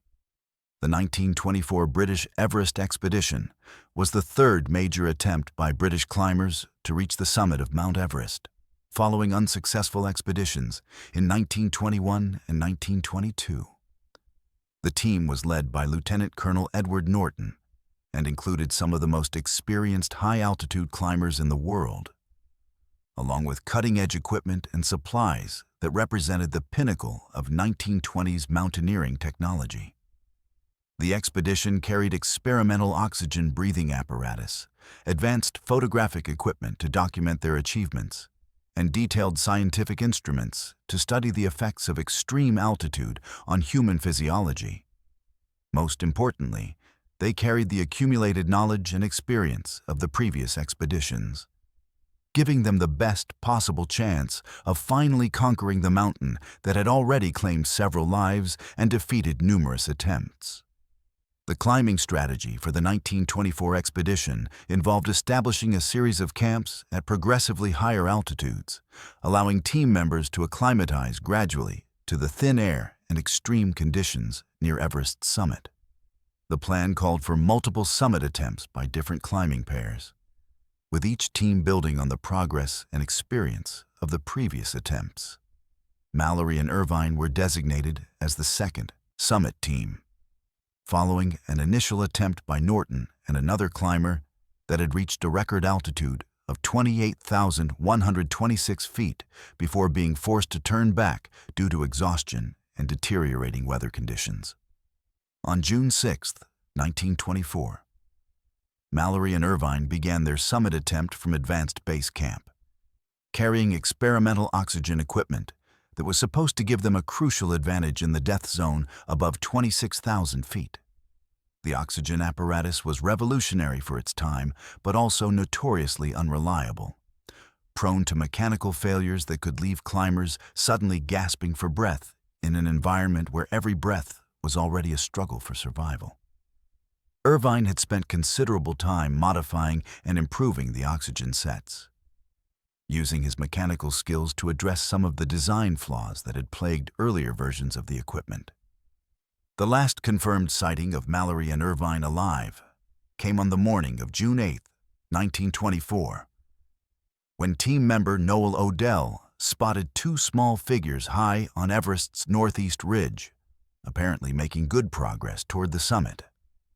Odell's observation, made through binoculars from a lower camp, showed the two climbers successfully navigating what appeared to be the second step, a nearly vertical rock face that represents one of the most technical climbing challenges on the route to Everest's summit. The sighting gave expedition members hope that Mallory and Irvine might actually achieve their goal of becoming the first humans to stand atop the world's highest mountain. However, Odell's sighting would also be the last time anyone saw Mallory and Irvine alive. The two climbers were expected to return to their high camp by evening on June 8th, but they never appeared. As hours passed without any sign of the missing climbers, their teammates began to realize that something had gone terribly wrong high on the mountain.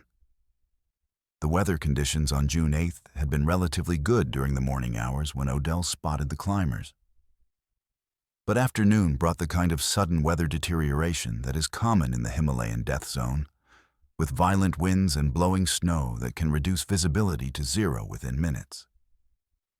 The search for Mallory and Irvine began immediately, despite the extreme danger that rescue attempts posed to other expedition members. Odell himself climbed to over 27,000 feet in an attempt to locate the missing men, reaching altitudes that pushed the limits of human survival without supplemental oxygen.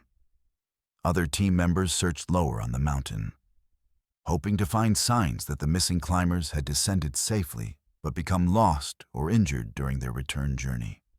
Despite heroic efforts by multiple expedition members, no trace of Mallory and Irvine was found, and the deteriorating weather conditions eventually forced the expedition to abandon their search and retreat to safer altitudes. The disappearance of Mallory and Irvine created one of mountaineering's greatest mysteries and sparked decades of speculation about what had happened during their final hours on Everest. The fact that they had been seen making progress toward the summit raised the tantalizing possibility that they might have actually reached the top of the mountain before meeting their fate during the descent. If true, this would mean that Everest had been conquered 29 years before Hillary and Tenzing's celebrated 1953 ascent, fundamentally rewriting the history of mountaineering achievement and human exploration. The mystery deepened over subsequent decades as various expeditions found tantalizing clues about the fate of the missing climbers. In 1933, a British expedition discovered an ice axe belonging to either Mallory or Irvine at approximately 27,760 feet on the northeast ridge, suggesting that at least one of the climbers had reached that elevation before something went wrong. The location of the ice axe provided crucial evidence about the route the climbers had taken and the approximate area where they had encountered fatal difficulties. But it raised as many questions as it answered about the specific circumstances of their deaths. More clues emerged in 1975 when a Chinese climber named Wang Hongbao reported finding the body of an English dead at approximately 27,000 feet during a Chinese expedition to Everest. Wang's description of the body, dressed in old-fashioned clothing and naturally mummified by the extreme cold and dry conditions, suggested that he had discovered either Mallory or Irvine. However, Wang was killed in an avalanche the day after making his report, before he could provide detailed information about the exact location of his discovery or lead other climbers to the site. The breakthrough in solving at least part of the Mallory-Irvine mystery came in 1999, when an American expedition specifically organized to search for the missing British climbers succeeded in locating Mallory's body at 26,760 feet on Everest's north face. The discovery was both triumphant and heartbreaking, providing concrete evidence of Mallory's fate while revealing the brutal reality of what had happened during his final moments on the mountain. Mallory's body was remarkably well preserved by the extreme conditions, allowing investigators to examine physical evidence that had remained frozen for 75 years. The condition of Mallory's body told a tragic story of his final struggle for survival in the death zone. He had suffered a severe head injury, likely from a fall, and had broken several ribs that would have made breathing extremely difficult at high altitude. Most tellingly, a climbing rope around his waist had been severed, suggesting that he and Irvine had been roped together when one or both of them fell, and that the rope had either broken under the strain or been cut to prevent both climbers from being pulled to their deaths. The evidence suggested that Mallory had survived his initial fall, but had been too severely injured to continue climbing or descending, eventually succumbing to his injuries and the extreme conditions. The discovery of Mallory's body answered some questions about the 1924 expedition, but raised others that may never be resolved. Most significantly, Mallory was not carrying the camera that the expedition had given him to photograph their successful summit attempt, leading to speculation that the camera might still be with Irvine's body, potentially containing photographic proof of whether the two climbers had reached Everest's summit. The absence of the camera from Mallory's body suggests that it was either lost during their climb, left at the summit as planned, or remains with Irvine's still undiscovered remains somewhere high on the mountain. Irvine's body has never been found, despite numerous subsequent expeditions that have searched for the young climber's remains.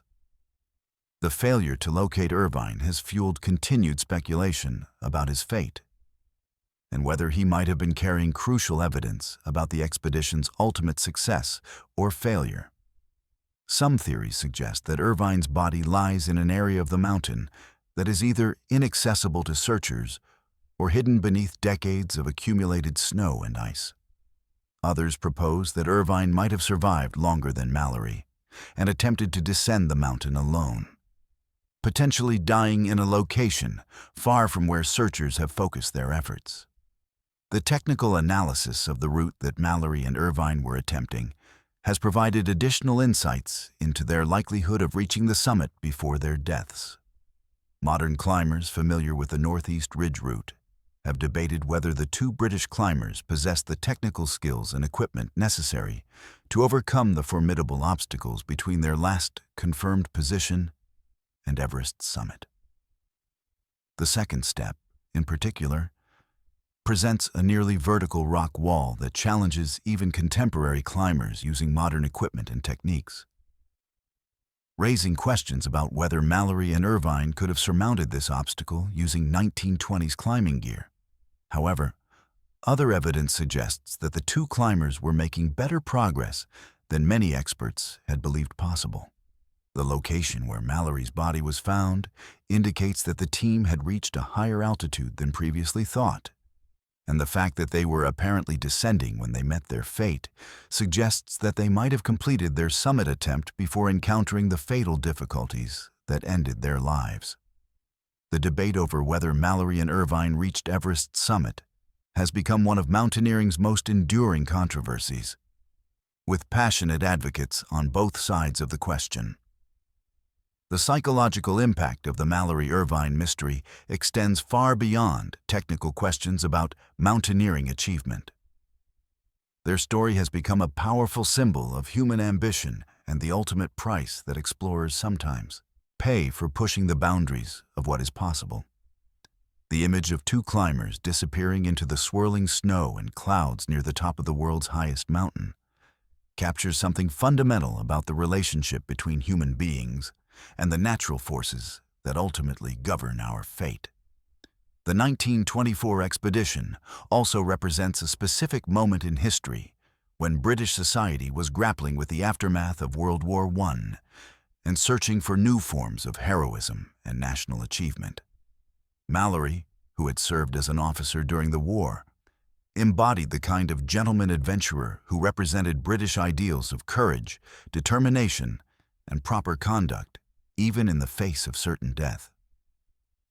His famous response to questions about why he wanted to climb Everest reflected a philosophy that valued the pursuit of seemingly impossible goals for their own sake, regardless of practical benefits or personal safety. The technological aspects of the 1924 expedition highlight how mountaineering has evolved over the subsequent century. The oxygen equipment that Mallory and Irvine carried was revolutionary for its time, but primitive compared to modern breathing apparatus, weighing nearly 30 pounds and requiring constant mechanical adjustment to function properly. Their clothing consisted of wool and cotton garments that provided minimal protection against the extreme cold and wind of the death zone. Unlike the specialized synthetic materials and insulation systems available to contemporary climbers, even their climbing equipment, hemp ropes, leather boots, and basic ice axes, would be considered dangerously inadequate by modern standards. Despite these technological limitations, Mallory and Irvine achieved altitudes and climbing performance that impressed even modern mountaineers familiar with Everest's challenges.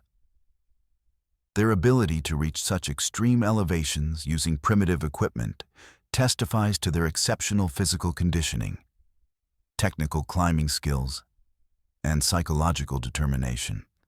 The fact that they were apparently making good progress toward the summit when last seen suggests that human factors, skill, courage, and determination, can sometimes overcome technological disadvantages in extreme environments. The continuing search for evidence about Mallory and Irvine's ultimate fate reflects humanity's deep need to understand what happens when people push themselves to the absolute limits of human endurance and capability. Their story raises fundamental questions about the value of exploration and achievement when the costs are measured in human lives.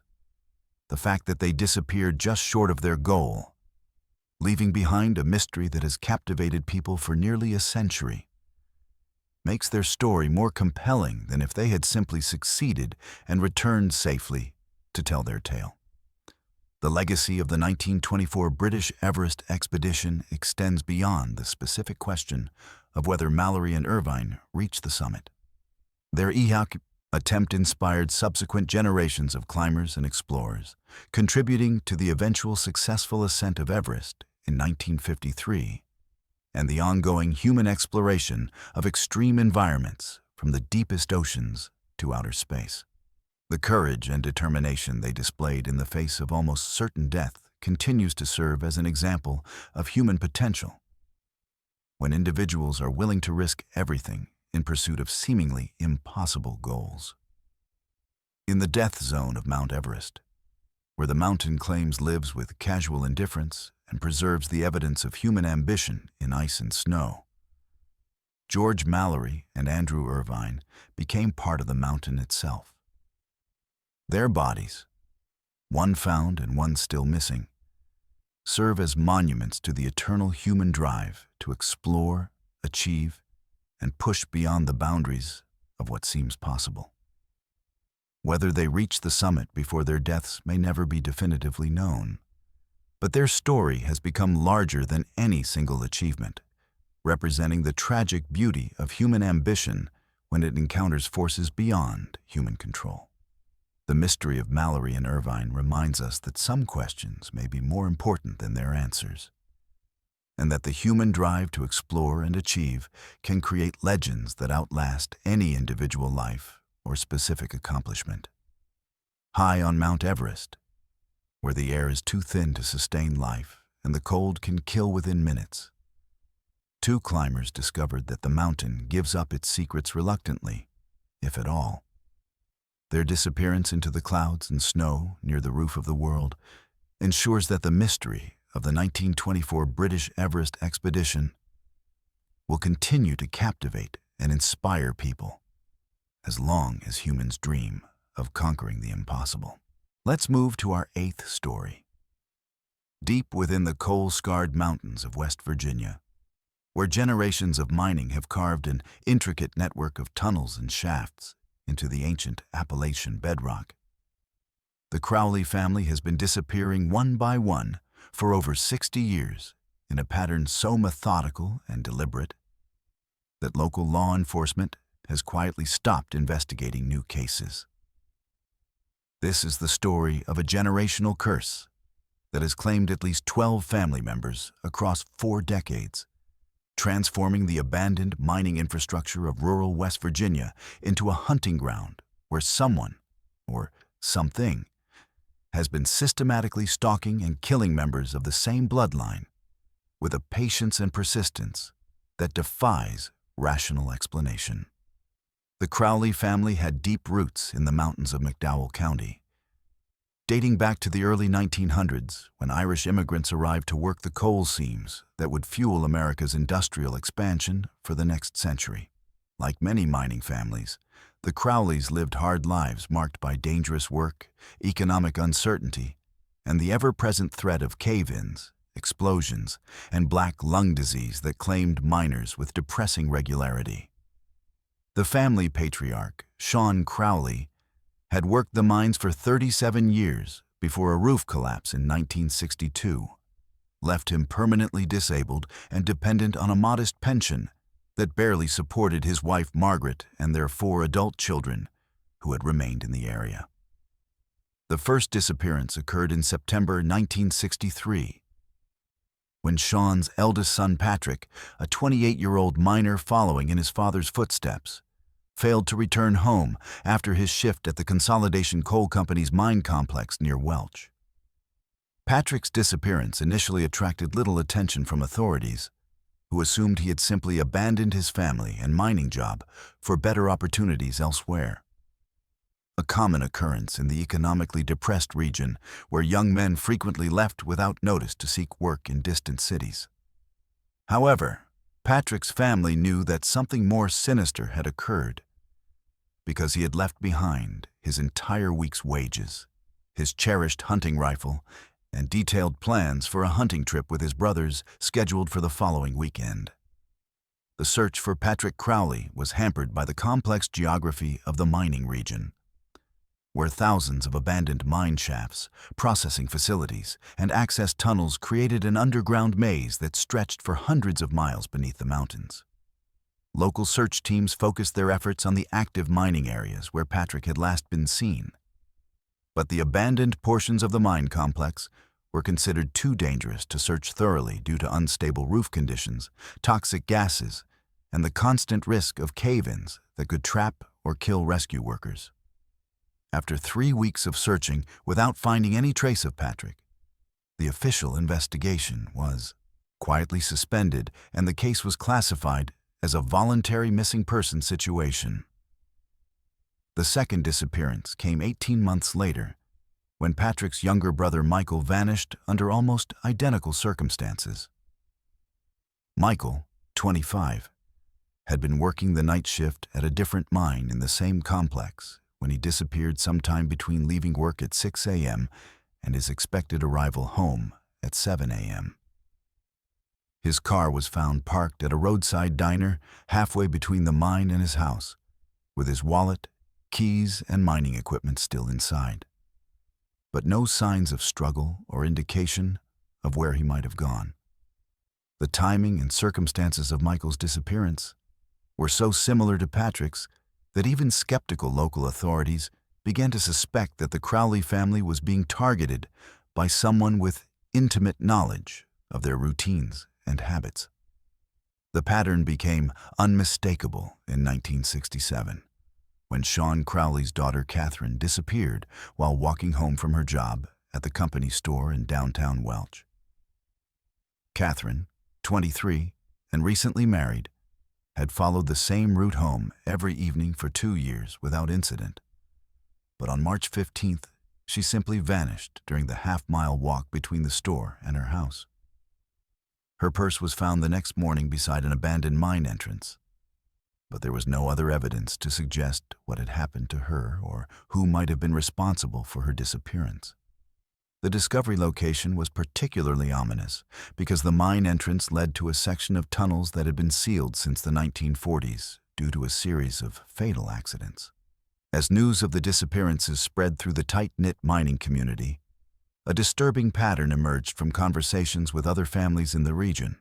Several people reported seeing Crowley family members in the company of an unidentified man during the days or weeks before their disappearances. The man was described consistently as middle-aged, wearing mining clothes, and possessing an intimate knowledge of local mining operations and family histories. However, no one could identify him as a current or former employee of any of the mining companies operating in the area. And his apparent familiarity with families and locations suggested someone who had been observing the community for an extended period. The most chilling aspect of these witness accounts was that the mysterious man seemed to appear only in connection with the Crowley family, as if he was specifically targeting them rather than opportunistically preying on vulnerable individuals throughout the community. Several witnesses reported seeing him engaged in friendly conversation with Crowley family members, suggesting that they trusted him and had no reason to fear his presence. This pattern indicated that whoever was responsible for the disappearances was skilled at gaining the confidence of his victims and patient enough to establish relationships before striking. The Paculobas' fourth disappearance occurred in 1969, when Sean's youngest son Thomas, only 19 years old, vanished while hunting in the mountains near several abandoned mine sites. Thomas had been an experienced outdoorsman who knew the local terrain intimately, making it unlikely that he had simply gotten lost or suffered an accident in familiar territory. His hunting rifle was found 3 days later in a mine shaft, approximately 5 miles from where he had last been seen. But there was no sign of Thomas himself or any evidence to explain how his weapon had ended up in such a remote location. The deliberate placement of the rifle in an abandoned mine suggested that whoever was responsible for the disappearances was using the extensive underground infrastructure as both a hunting ground and a disposal site. By 1970, the Crowley family had lost 4 members to unexplained disappearances, and the remaining family members were living in a state of constant terror.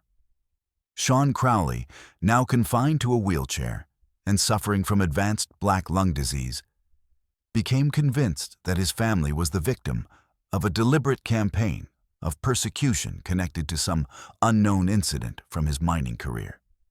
He spent his final months obsessively reviewing company records, union documents, and local newspaper archives, searching for clues about who might harbor such intense hatred for his family that they would systematically murder his children over a period of years. Sean's desperate research uncovered references to a mining accident in 1943 that had killed 7 workers in a section of the mine where Sean had worked as a young man.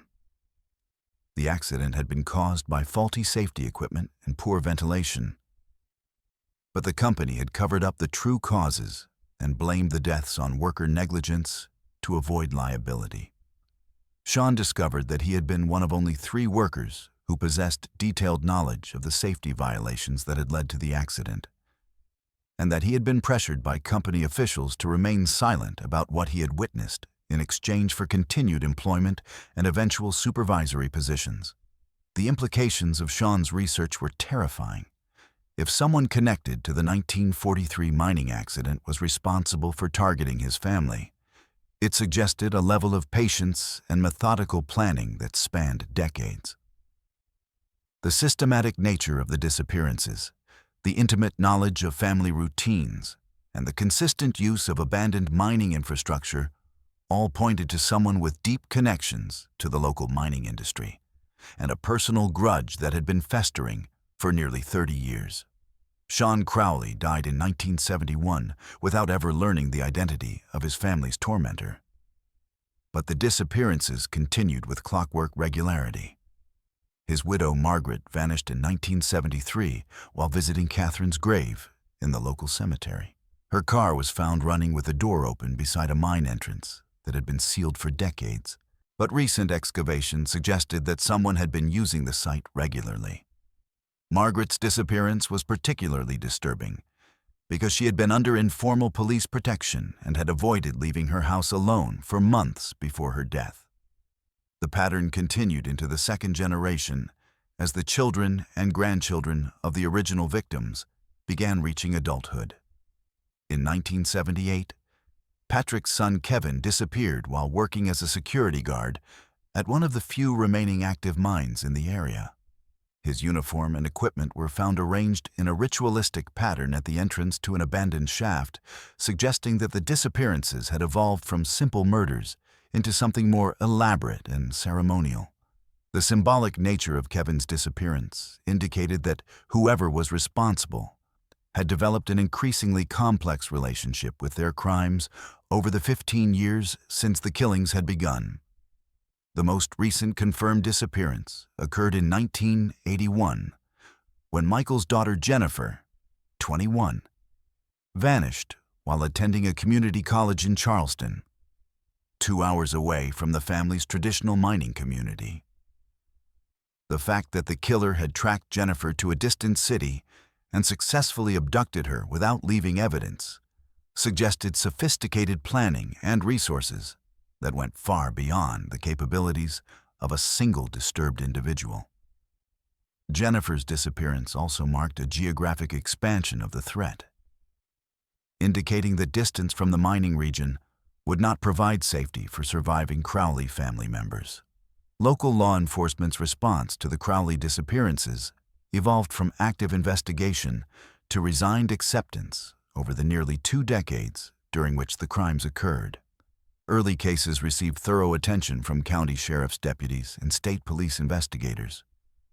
But as the pattern became established and no arrests were made, official interest waned and resources were redirected to cases that seemed more solvable. By the late 1970s, Crowley family disappearances were processed as routine paperwork rather than urgent criminal investigations, with investigators privately acknowledging that they had no realistic hope of identifying or apprehending the perpetrator. The unofficial law enforcement consensus was that the Crowley killings were the work of someone with intimate knowledge of local geography, mining operations, and family histories. Possibly a current or former mine employee who had been planning and executing the murders for decades. However, the complete absence of physical evidence, witnesses, or mistakes by the perpetrator suggested a level of criminal sophistication that seemed inconsistent with the profile of a typical mining community resident. The methodical nature of the crimes and the long-term planning involved indicated someone with patience and resources that transcended normal criminal motivations. The psychological impact on surviving Crowley family members was devastating and long-lasting. Those who remained in the area lived in constant fear, altering their daily routines, avoiding isolated locations, and maintaining informal buddy systems to reduce their vulnerability to attack. Several family members relocated to distant states. But Jennifer's disappearance in Charleston demonstrated that geographic distance provided no guaranteed protection from whoever was hunting them. The knowledge that they were being systematically stalked by an unknown enemy created a psychological atmosphere of helplessness and paranoia that poisoned every aspect of their lives. The broader mining community was also affected by the Crowley disappearances, as residents realized that if such systematic persecution could be conducted against one family with complete impunity, no one was truly safe from similar attacks. The crimes contributed to the already declining population of the region, as families chose to relocate rather than risk becoming the next target of violence, and they had no means of preventing or understanding. The abandoned mine shafts and processing facilities that had once represented economic opportunity became symbols of hidden danger and unresolved evil, Modern analysis of the Crowley case by criminal profilers and forensic psychologists has identified several characteristics that make it unique among documented serial killing cases. The multi-generational scope of the crimes suggests either an individual with extraordinary longevity and patience, or a conspiracy involving multiple perpetrators operating over decades. The consistent methodology and symbolic elements indicate someone with deep psychological investment in the crimes rather than opportunistic violence. Most unusually, the complete absence of bodies or definitive physical evidence suggests disposal methods and operational security measures that exceed the capabilities typically associated with rural criminals. The case has attracted attention from researchers studying unsolved disappearances in former mining regions, as similar patterns of unexplained vanishings have been documented in other areas where extensive underground infrastructure provides opportunities for concealment and disposal of evidence. The combination of economic desperation, social isolation, and geographic complexity that characterizes mining communities creates conditions where systematic predatory behavior can continue for extended periods without detection or interruption. Contemporary law enforcement agencies have reopened several Crowley-related cases using modern investigative techniques. But the passage of time and environmental degradation of potential crime scenes have made significant progress unlikely. Ground-penetrating radar surveys of suspected disposal sites have revealed numerous anomalies consistent with buried remains. But the dangerous conditions in abandoned mines have prevented comprehensive excavation and recovery efforts. DNA analysis of available evidence has been hampered by the age and condition of physical materials. Though ongoing technological advances may eventually provide new investigative opportunities. The Crowley family disappearances represent one of the most persistent and methodical campaigns of targeted violence in American criminal history, spanning multiple decades and claiming victims across 2 generations, while leaving virtually no actionable evidence for law enforcement. The use of abandoned mining infrastructure as both hunting ground and disposal site created perfect conditions for concealment and operational security, while the economic and social isolation of the victims reduced the likelihood of effective investigation or intervention. What makes the case particularly disturbing is not just the systematic nature of the violence, but the apparent personal motivation that sustained the perpetrator's activities over such an extended period. The patience required to track and eliminate family members across decades suggests a level of psychological investment that transcends normal criminal behavior, indicating someone for whom the destruction of the Crowley family had become a life's work rather than simply a series of opportunistic crimes. In the coal-scarred mountains of West Virginia, where abandoned mines serve as monuments to industrial exploitation and economic collapse, the Crowley family discovered that some grudges can outlast the individuals who created them, passing from generation to generation like a hereditary curse that cannot be escaped through distance, time, or prayer. Their story serves as a chilling reminder that in isolated communities where law enforcement resources are limited and geographic conditions favor concealment, systematic predatory behavior can continue for decades, while authorities struggle helplessly to protect victims they cannot identify until it is already too late.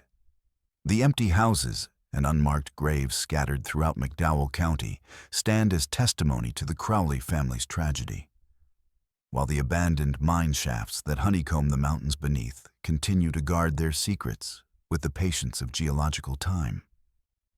Somewhere in those dark tunnels, the evidence of a multi-generational campaign of murder remains hidden, waiting for the day when advancing technology or pure chance will finally reveal the truth about who spent decades systematically destroying a single family with the methodical precision of an industrial process designed to eliminate human beings as efficiently as coal mining equipment once extracted fossil fuels from the same Appalachian bedrock.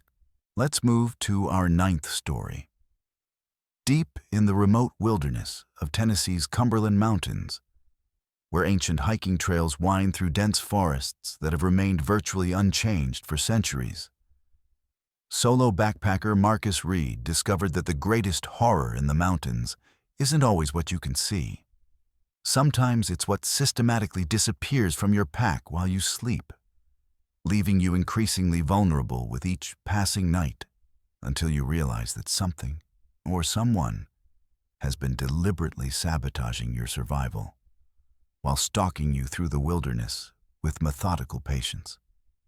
This is the documented account of Reed's 7-day nightmare in September 2016, when what began as a peaceful solo hiking expedition became a deadly game of psychological warfare conducted by an unknown predator who seemed to understand exactly how to strip away a human being's ability to survive in the wilderness while maximizing their terror and desperation.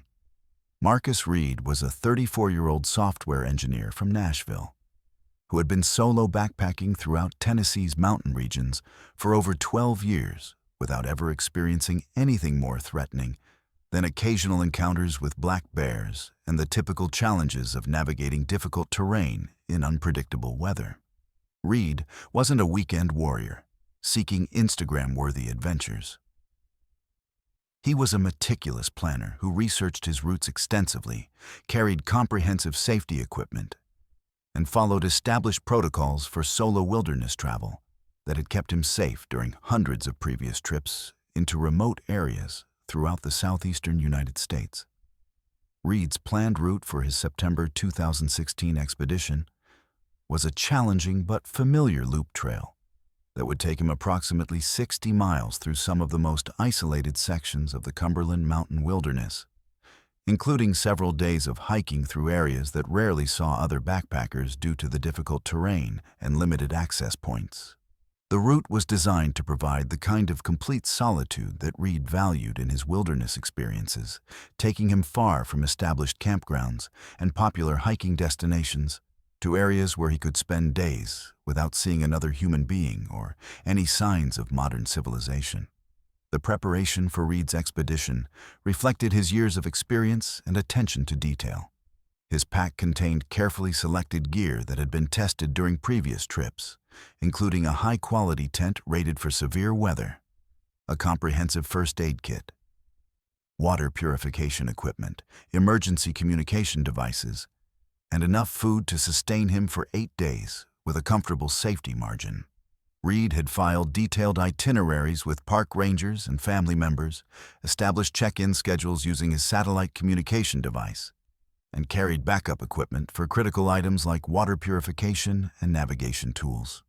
The first indication that Reed's trip would be anything but routine came on his second night, when he discovered that his water purification tablets had vanished from his pack despite being stored in a sealed container inside a zippered compartment that showed no signs of damage or tampering. Reed initially suspected that he had simply forgotten to pack the tablets or had lost them during the day's hiking. But he distinctly remembered checking the container the previous evening and confirming that it contained enough tablets for his entire planned expedition. The missing tablets forced Reed to rely entirely on his backup purification method, boiling water over his camp stove, which required additional fuel consumption and time that hadn't been factored into his expedition planning. Reed's concern about the missing purification tablets intensified when he conducted a comprehensive inventory of his equipment and discovered that several other small but crucial items had also disappeared overnight. His emergency whistle, which had been attached to his pack's shoulder strap with a secure carabiner, was missing despite the carabiner remaining in place and showing no signs of having been opened. A spare headlamp that had been stored in an internal pack pocket was gone, along with the batteries that had been stored separately in a different compartment. Most troubling was the disappearance of his detailed topographic maps, which had been stored in a waterproof case inside his pack and were essential for navigation in the complex terrain he was traversing. The systematic nature of the thefts was immediately apparent to Reed, who realized that whoever had entered his pack had deliberately selected items that were crucial for safety and navigation, while leaving behind more obvious targets like his wallet, credit cards, and expensive camera equipment. The thief wasn't motivated by monetary gain, but rather seemed intent on undermining Reed's ability to survive safely in the wilderness. The precision of the theft, taking only items that would create specific survival challenges while leaving everything else undisturbed, suggested someone with extensive knowledge of wilderness survival and the psychology of fear. Reed's attempts to understand how someone could have accessed his pack without waking him revealed the sophisticated nature of the harassment he was facing. His tent had been secured according to established protocols, with all zippers closed and his pack stored inside the tent's vestibule where any tampering should have been audible. The tent fabric showed no signs of cutting or damage, and the ground around his campsite bore no footprints or other evidence of human presence. Most disturbing was Reed's growing realization that he had been drugged. He had slept far more deeply than usual and awakened feeling groggy and disoriented, symptoms that were inconsistent with normal camping fatigue. The psychological impact of realizing that an unknown individual had been inside his tent while he slept, manipulating his equipment and potentially administering drugs without his knowledge, was profound and immediate. Reed's sense of security in the wilderness, built up over years of successful solo hiking, was completely shattered by the knowledge that his most basic assumptions about safety and privacy had been violated. The isolation that he had always valued as peaceful solitude now felt like dangerous vulnerability, as he realized that he was completely dependent on the goodwill of whoever was stalking him. Reed faced a critical decision about whether to abandon his planned route and attempt to reach safety immediately, or continue his expedition while implementing enhanced security measures. His rational mind told him to evacuate the area as quickly as possible, but his planned exit route would require 2 days of difficult hiking through terrain, where he would be even more vulnerable to harassment or attack. Additionally, his sabotaged equipment, particularly the missing maps and navigation tools, made it dangerous to attempt unfamiliar routes or shortcuts that might normally provide faster evacuation options. Reed decided to continue his planned route while taking extreme precautions to protect his remaining equipment and detect any further intrusions. He rigged improvised alarm systems using fishing line and small bells around his campsite perimeter, moved his most critical equipment inside his sleeping bag, where tampering would be more likely to wake him, and established a detailed inventory system to quickly identify any additional thefts. Most importantly, he began taking photographs of his equipment arrangements each evening and morning to create evidence of any tampering that occurred during the night. The third night brought an escalation in the harassment that confirmed Reed's worst fears about his situation. Despite his enhanced security measures, his stalker managed to enter his campsite and steal additional equipment, while leaving behind clear evidence that the intrusions were deliberate rather than opportunistic. Reed's backup water filter had been disassembled and the critical ceramic element removed, rendering the device useless but leaving the obvious outer components to create the illusion that nothing had been disturbed. His camp stove fuel canister had been partially drained, leaving enough fuel to operate normally for cooking dinner, but insufficient for the extended use that would be required if he needed to purify water by boiling throughout the remainder of his trip.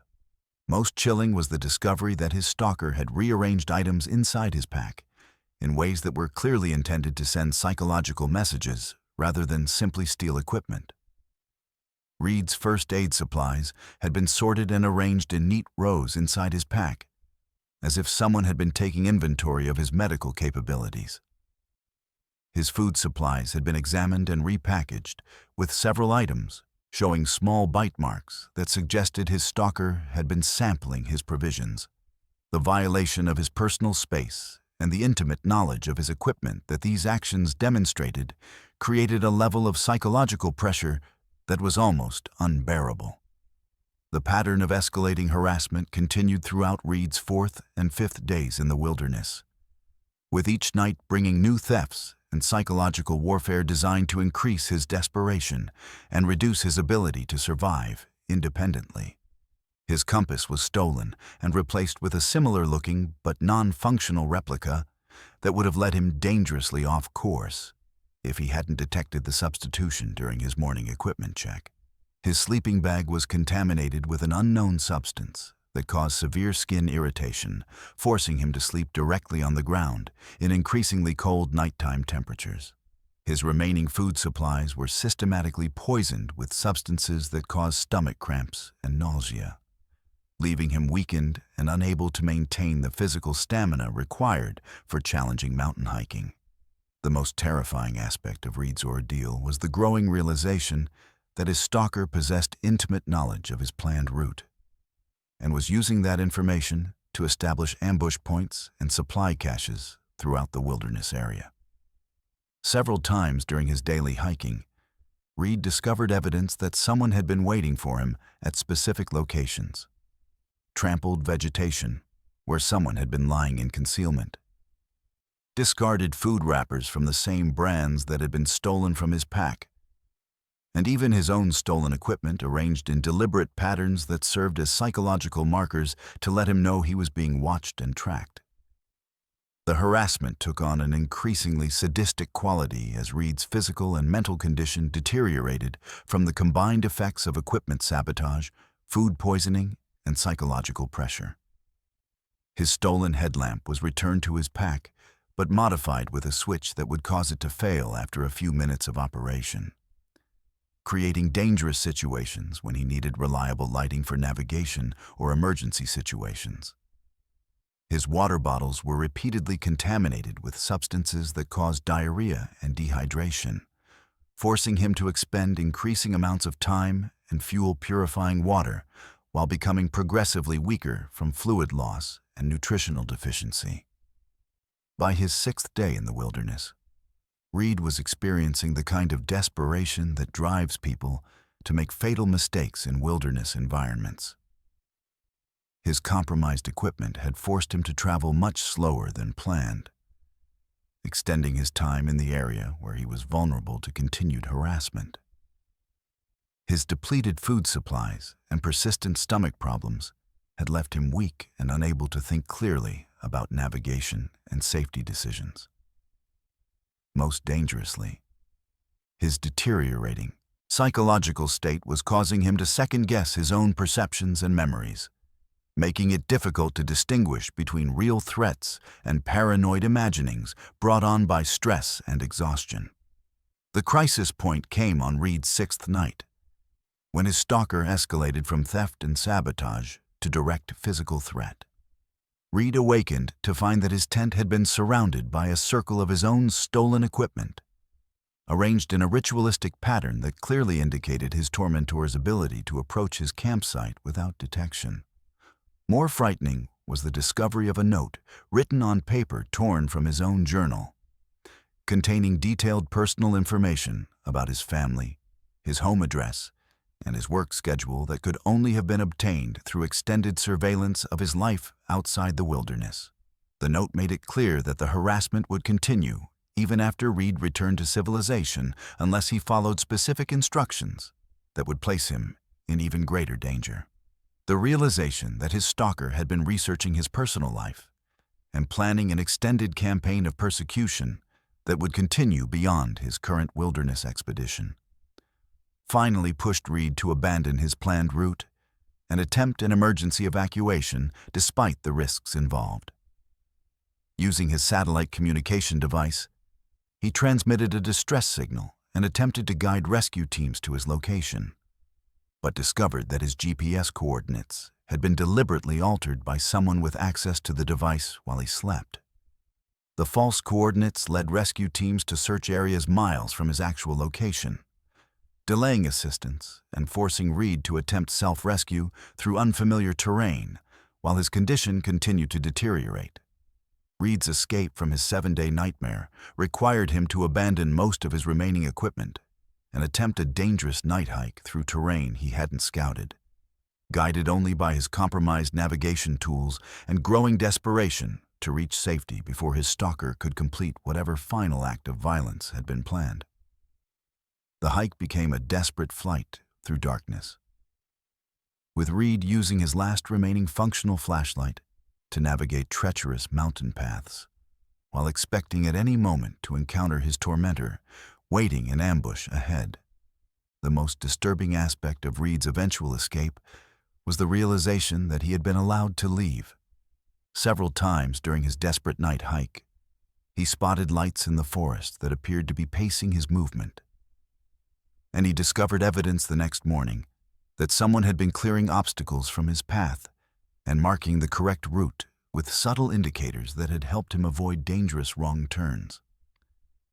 His stalker had apparently decided that the psychological torture was complete and was now facilitating Reed's escape, suggesting a level of control and manipulation that went far beyond simple harassment.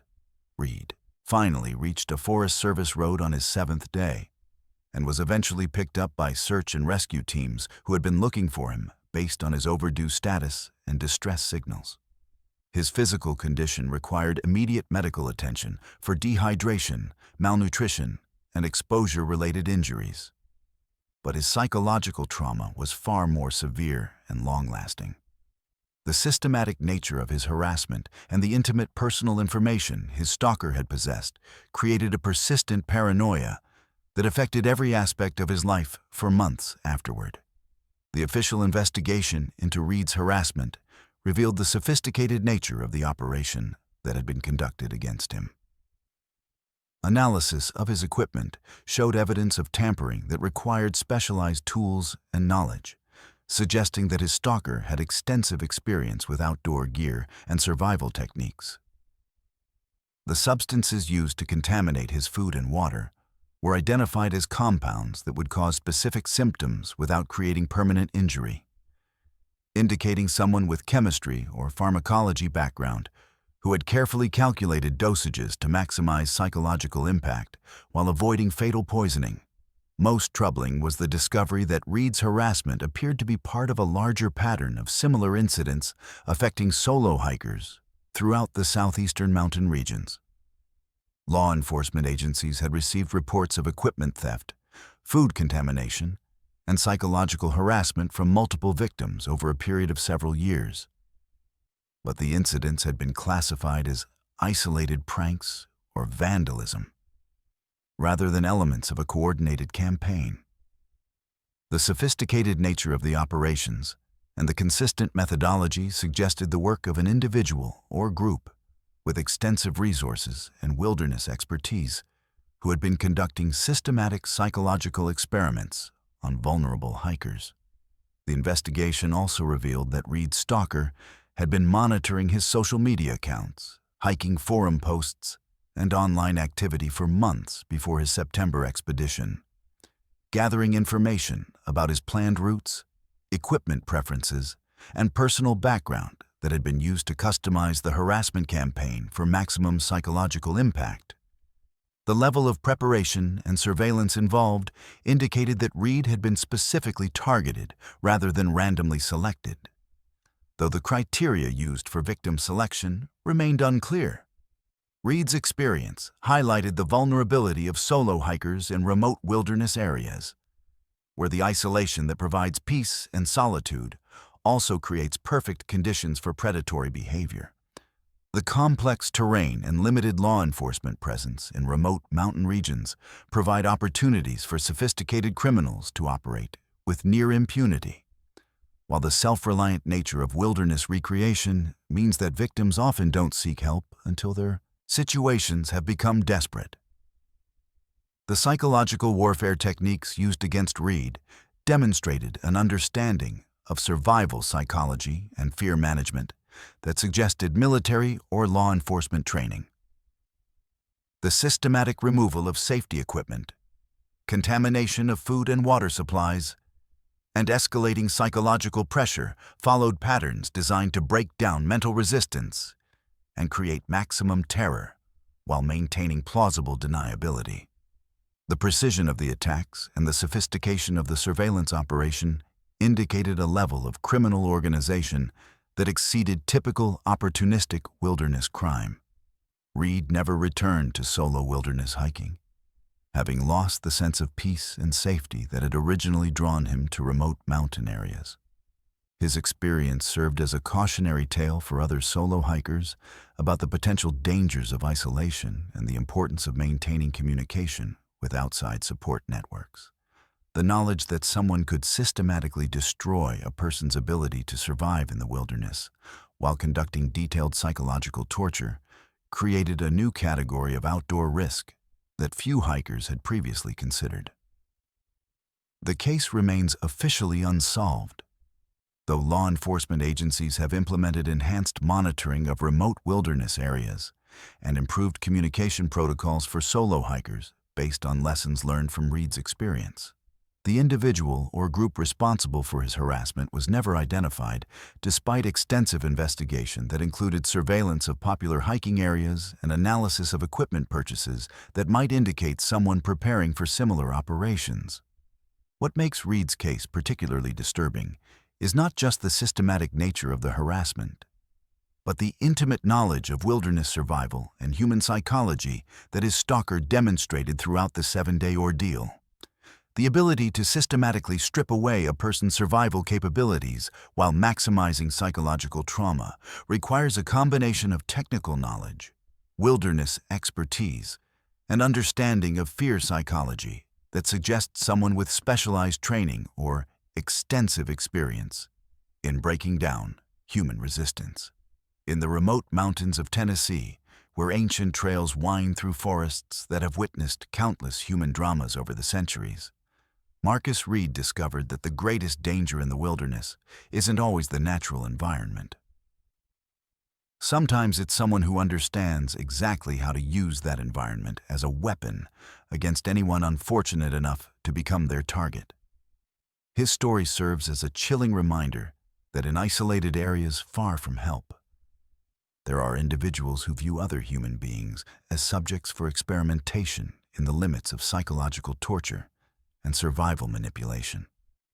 The equipment that was stolen from Reed's pack during those 7 nightmarish days was never recovered, presumably kept as trophies by someone who had spent months planning and executing a campaign of terror that demonstrated the terrifying vulnerability of anyone who ventures alone into the wilderness. Somewhere in Tennessee's Cumberland Mountains, the evidence of Reed's ordeal may still be hidden in a cache maintained by someone who views the systematic destruction of human beings as a form of entertainment, waiting patiently for the next solo hiker who makes the mistake of believing that they can find safety and solitude in places where predators have learned to hunt with the patience and precision of natural forces. Let's move to our 10th story. High in the Italian Alps, where the jagged peaks of Monte Marmolada pierce the sky like ancient cathedral spires and avalanche-prone slopes have claimed countless lives throughout history. December 13th, 1916, witnessed one of the most catastrophic natural disasters ever recorded in mountain warfare.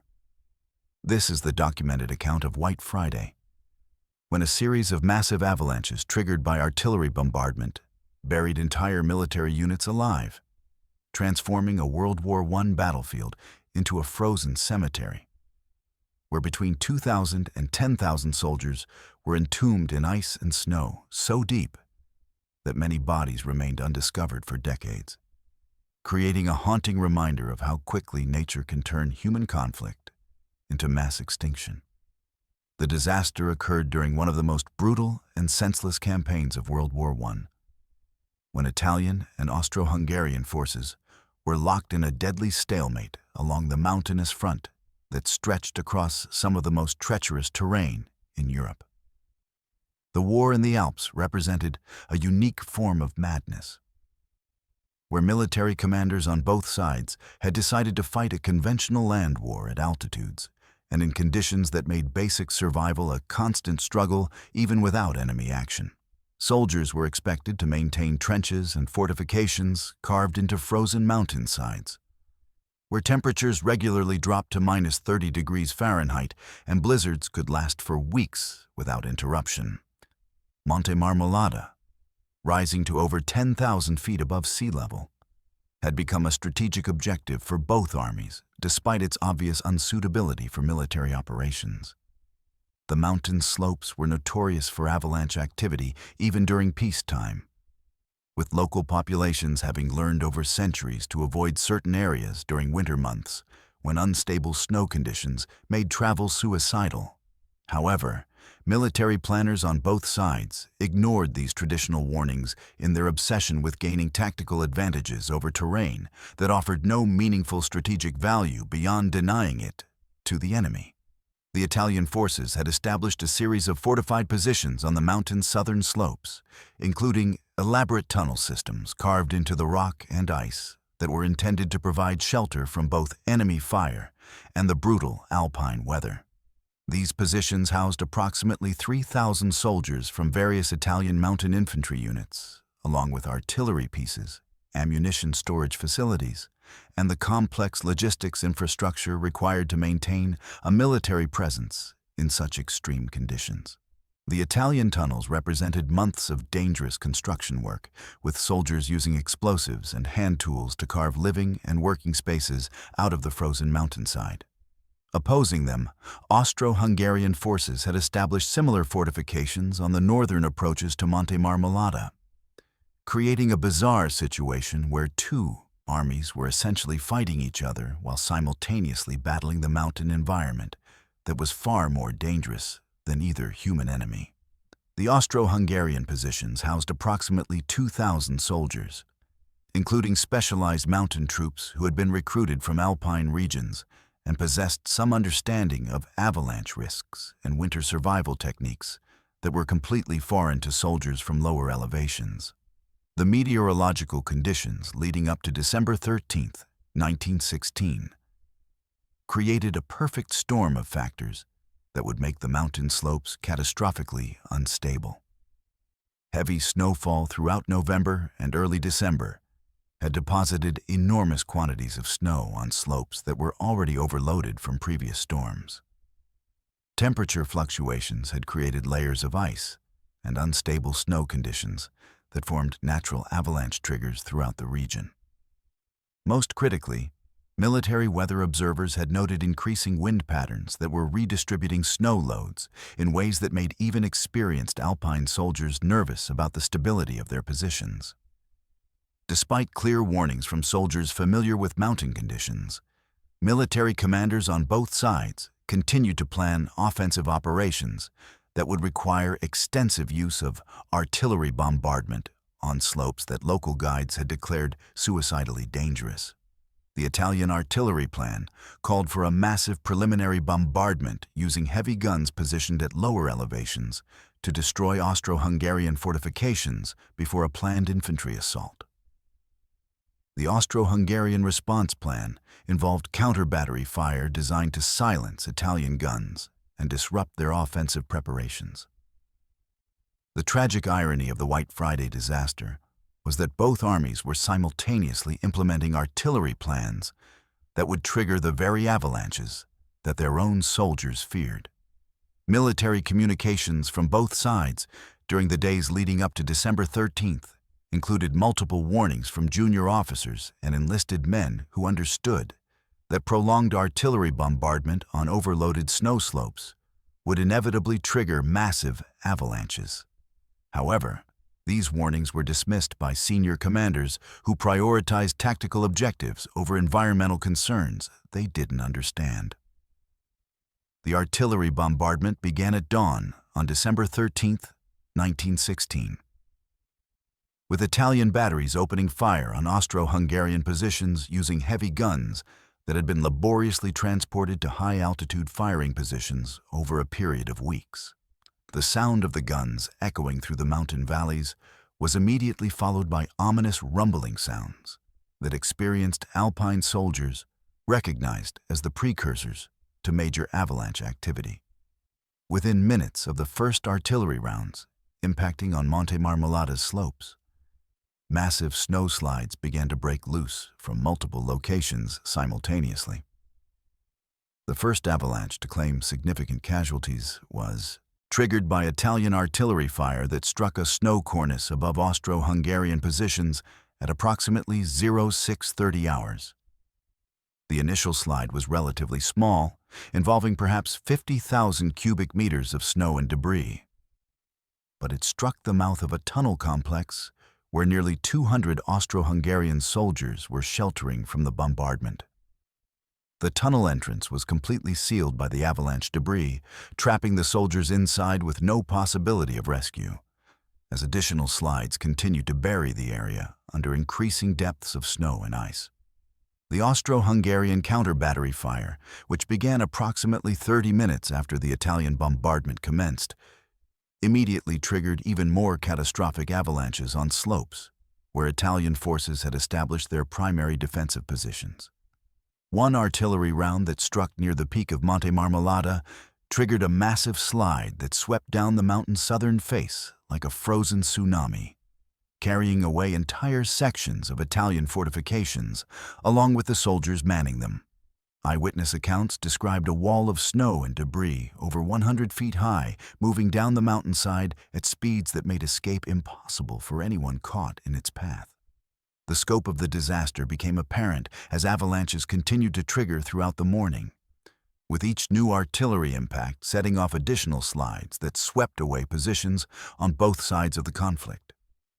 The Italian artillery observers, positioned at lower elevations where they had clear views of the mountain slopes, reported watching their own countrymen disappear beneath waves of snow and debris as their bombardment continued to trigger the very avalanches that were destroying their infantry positions.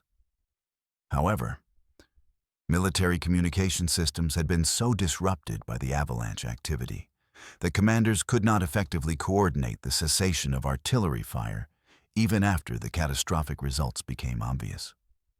The most devastating single avalanche occurred at approximately 0930 hours when a massive slide broke loose from the mountain's main snowfield and swept down multiple valleys simultaneously, carrying away Italian positions that housed nearly 1,500 soldiers along with their equipment, weapons, and fortifications.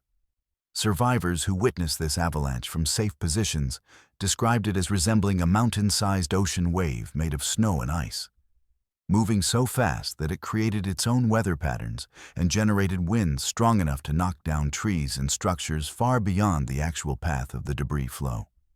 The psychological impact on surviving soldiers was immediate and devastating, as they realized that they were witnessing the systematic destruction of their own forces by natural processes that their military commanders had triggered through ignorance and stubborn adherence to tactical plans that ignored environmental realities.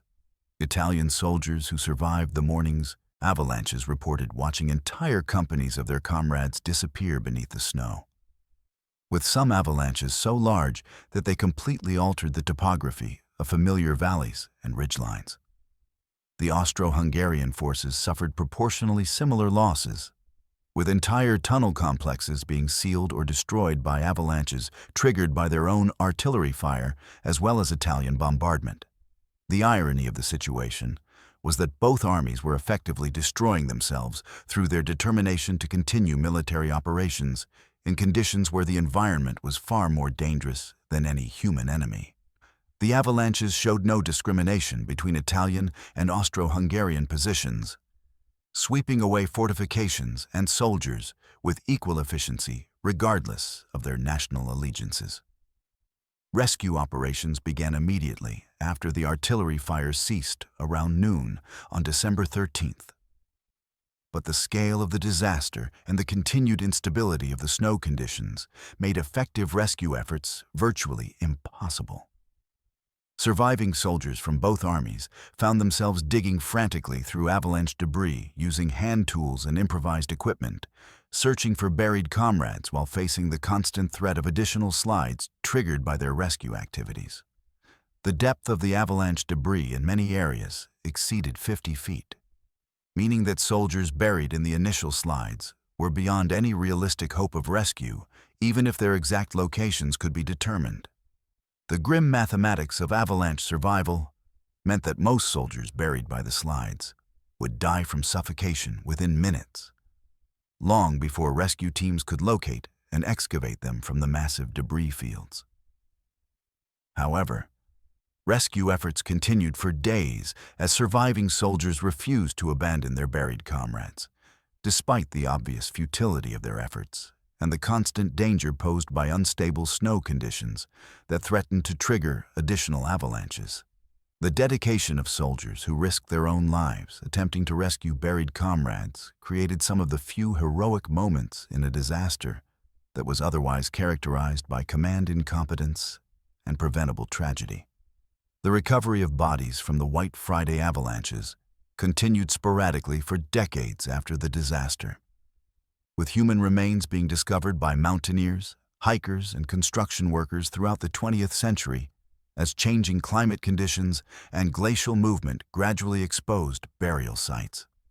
The preservation of bodies in the high-altitude ice was so complete that soldiers killed in 1916 were often found in remarkably good condition decades later, still wearing their uniforms and carrying personal effects that provided moving testimony to their final moments.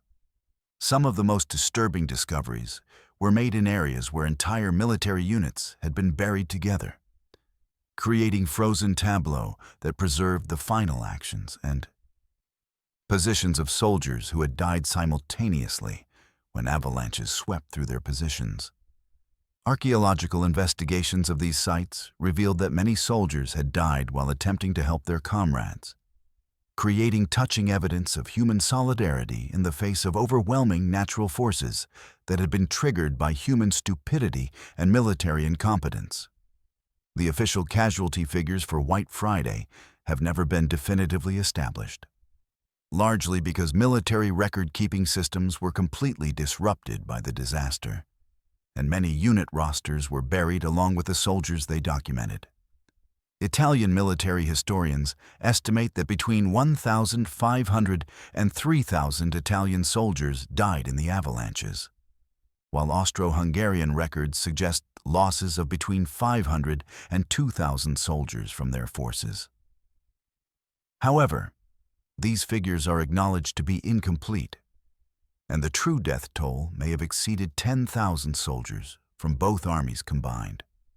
The immediate military consequences of the White Friday disaster were almost as catastrophic as the human losses, as both armies lost significant portions of their alpine warfare capabilities, along with months of construction work and strategic positioning. The destruction of fortified positions and supply infrastructure effectively ended major military operations in the Monte Marmolada region for the remainder of World War I, demonstrating how natural disasters could achieve strategic objectives that neither army had been able to accomplish through conventional warfare. The psychological impact on surviving soldiers extended far beyond the immediate trauma of witnessing mass death and destruction. Many survivors reported persistent nightmares involving avalanches and snow, along with survivors' guilt over their escape from disaster that had claimed so many of their comrades. Medical records from military hospitals treating White Friday survivors documented symptoms that would later be recognized as post-traumatic stress disorder, though contemporary military medicine had no effective treatments for the psychological wounds inflicted by witnessing such massive and sudden loss of life. The disaster also had profound effects on military strategy and doctrine, as commanders throughout the European theater began to recognize that environmental factors could be more dangerous than enemy action in certain circumstances. The White Friday avalanches provided a brutal lesson in the importance of understanding and respecting natural forces when planning military operations. Though this lesson would be forgotten and relearned repeatedly throughout subsequent conflicts in mountainous regions, modern analysis of the White Friday disaster by avalanche experts and military historians has identified it as a perfect example of how human activities can trigger natural catastrophes with consequences far exceeding the original intentions. The artillery bombardment that caused the avalanches was relatively modest by World War I standards. But it occurred at precisely the moment when snow conditions were most unstable, creating a cascade effect that transformed routine military operations into mass extinction events. The meteorological factors that contributed to the disaster have been studied extensively by avalanche researchers seeking to understand how military activities might interact with natural hazards in mountainous regions. The combination of heavy snowfall, temperature fluctuations, and wind patterns that created the unstable conditions on Monte Marmolada in December 1916 represents a textbook example of avalanche-prone conditions that should have precluded any military activities involving explosives or heavy equipment. The White Friday disaster has also become a case study in organizational failure and the dangers of ignoring expert warnings when pursuing institutional objectives. The numerous warnings about avalanche dangers that were dismissed by military commanders represent a classic example of how institutional hierarchies can prevent critical safety information from influencing decision-making processes, with catastrophic results when environmental factors are involved. Contemporary military forces operating in mountainous regions have incorporated lessons from White Friday into their training and operational procedures, recognizing that natural hazards often pose greater threats than enemy action in alpine environments. Modern avalanche forecasting and snow stability assessment techniques might have prevented the 1916 disaster. But they require military organizations to acknowledge that environmental expertise should sometimes take precedence over traditional tactical considerations.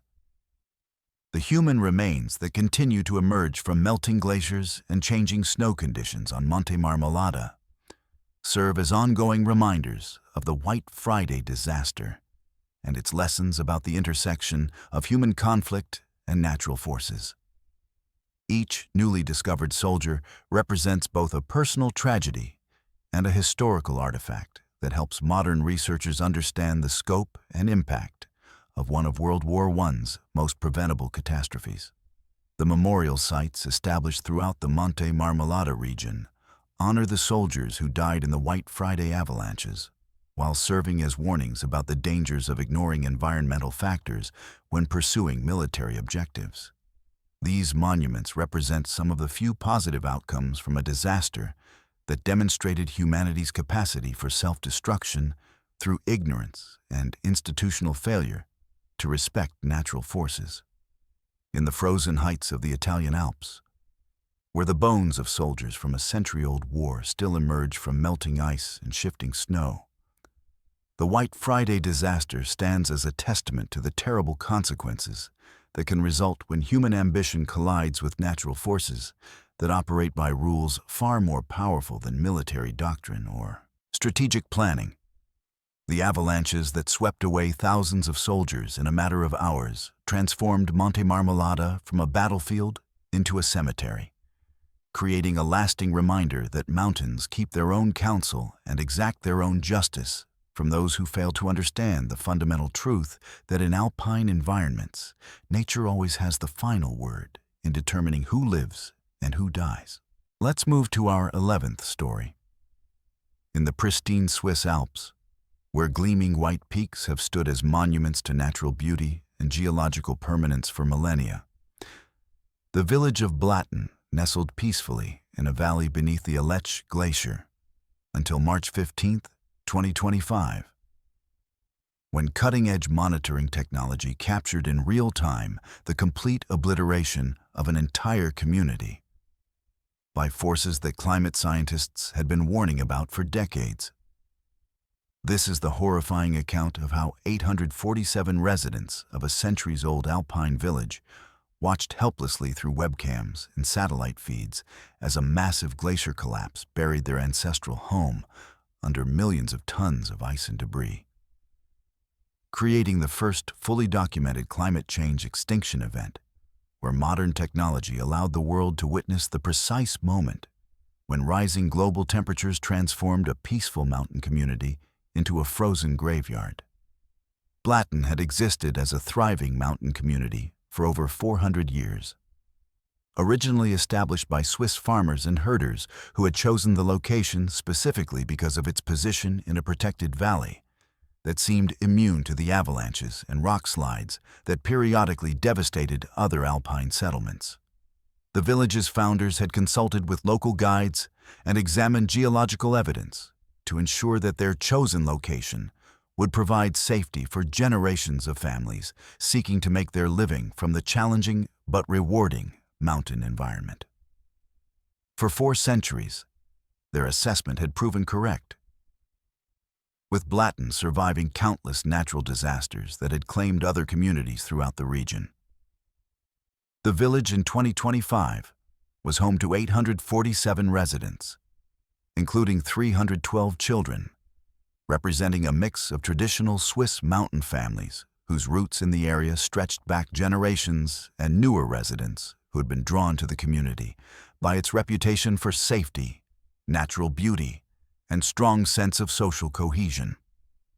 Blatten had successfully adapted to the modern world while maintaining its traditional character, with residents working in a combination of agriculture, tourism, and remote digital employment that allowed them to maintain their mountain lifestyle while participating in the global economy. What made Blatten unique among alpine communities was its status as a living laboratory for climate change research, with the village serving as a monitoring site for multiple international scientific organizations studying the effects of rising temperatures on high-altitude environments. The community was surrounded by an extensive network of sensors, cameras, and measurement devices that tracked everything from soil temperature and glacial movement to wildlife migration patterns and vegetation changes. This monitoring infrastructure was designed to provide early warnings about climate-related dangers while contributing to global understanding of how mountain ecosystems respond to environmental changes. The Aletsch Glacier, which loomed over Blatten from the north, was the largest glacier in the European Alps and had been the subject of intensive scientific study for decades as researchers documented its gradual retreat due to rising global temperatures. The glacier had been losing mass steadily since the 1980s, with the rate of ice loss accelerating dramatically in recent years as summer temperatures in the Alps reached levels not seen in recorded history. However, computer models and expert assessments had consistently indicated that the glacier's retreat, while concerning, would occur gradually over a period of decades and would not pose an immediate threat to communities in the surrounding valleys. The monitoring systems surrounding Blatten had been upgraded significantly in 2024, with the installation of advanced sensors capable of detecting minute changes in ice stability, ground movement, and structural integrity of the glacier's supporting formations.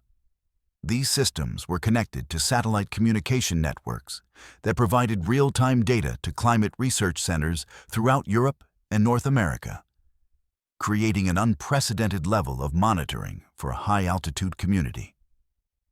The residents of Blatten took pride in their role as partners in climate research, understanding that their village was contributing to global efforts to understand and prepare for environmental changes. The first indication that something catastrophic was developing came at 3:47 a.m. on March 15, 2025, when automated monitoring systems detected unusual vibrations and structural movements within the Aletsch Glacier's ice mass.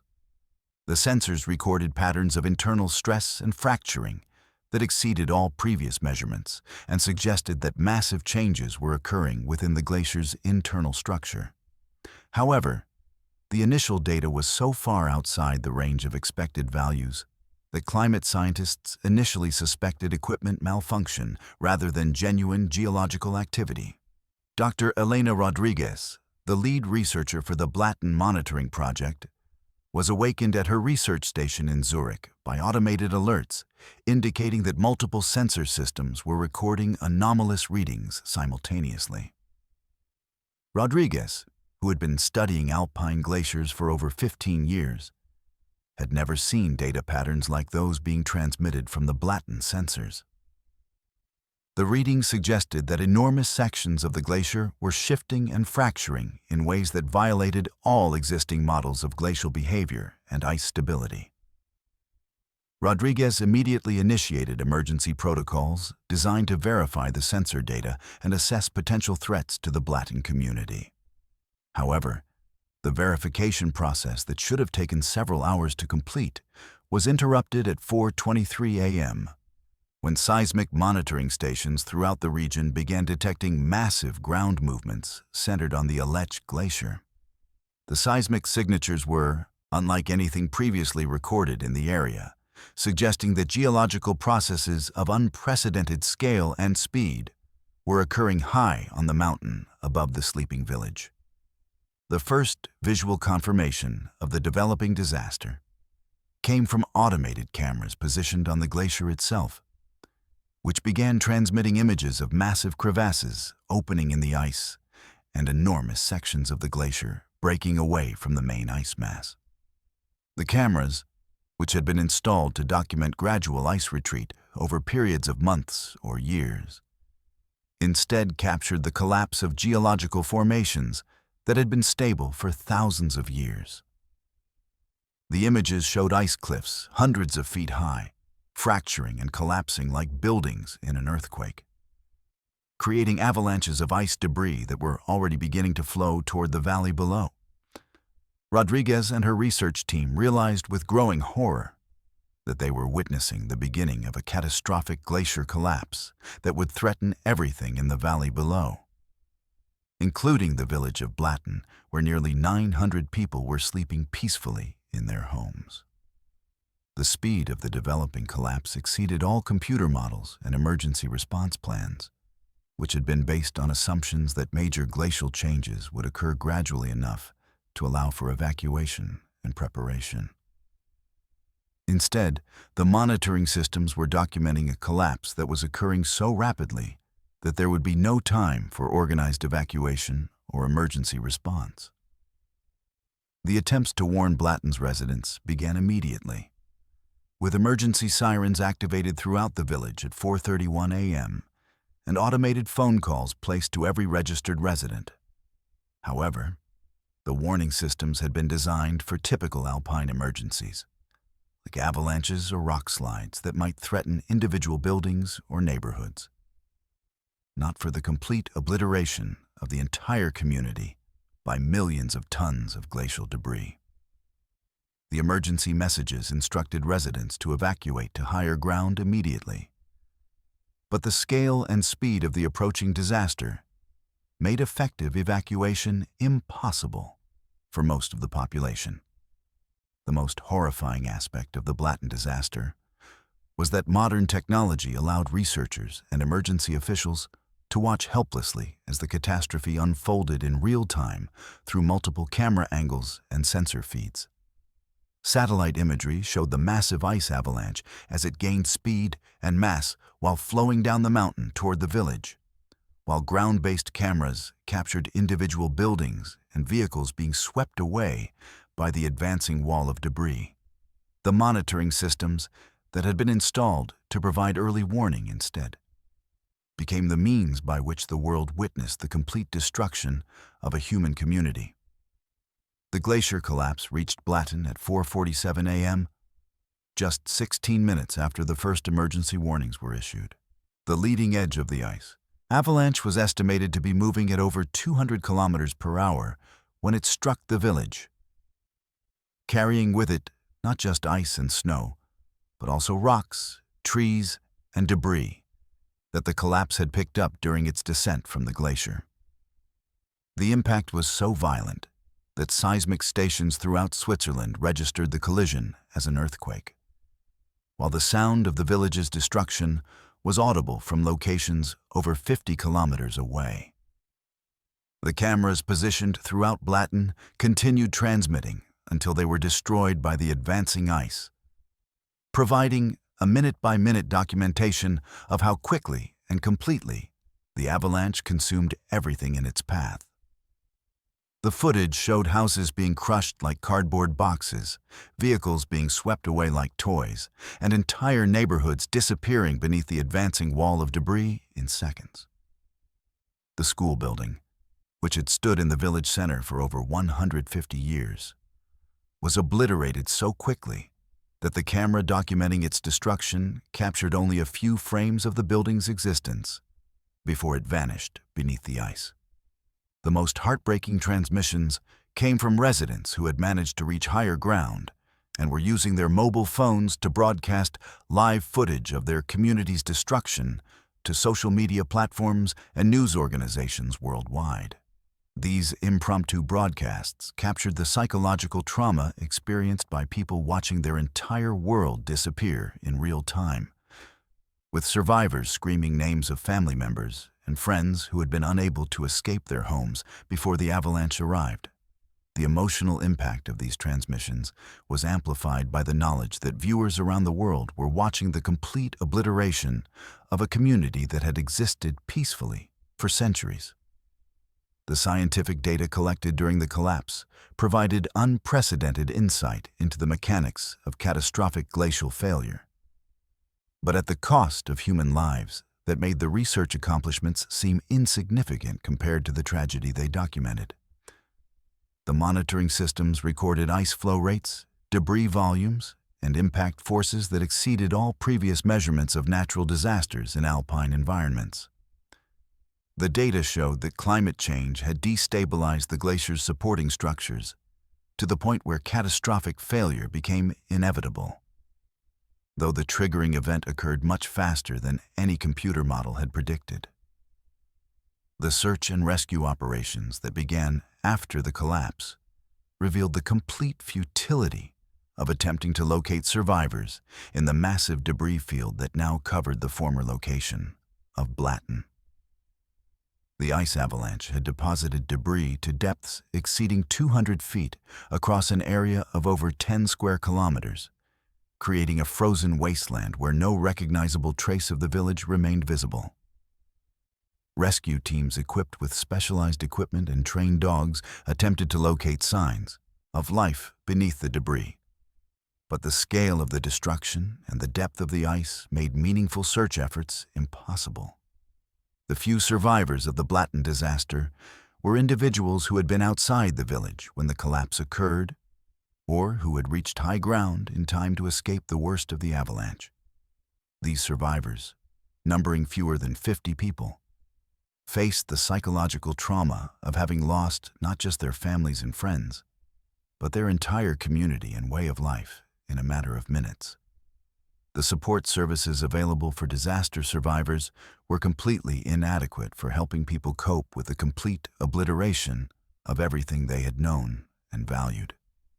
The international response to the Blatten disaster was immediate and comprehensive, with rescue teams, medical personnel, and disaster relief specialists arriving from throughout Europe within hours of the collapse. However, the responders quickly realized that they were dealing with a disaster that exceeded all previous experience with natural catastrophes in developed countries. The complete destruction of the community meant that there was no infrastructure to support rescue operations, no local knowledge to guide search efforts, and no realistic hope of finding survivors beneath hundreds of feet of ice and debris. The political and scientific implications of the Blatten disaster were profound, as the event provided undeniable proof that climate change could cause sudden and catastrophic changes to geological systems that had been stable for millennia.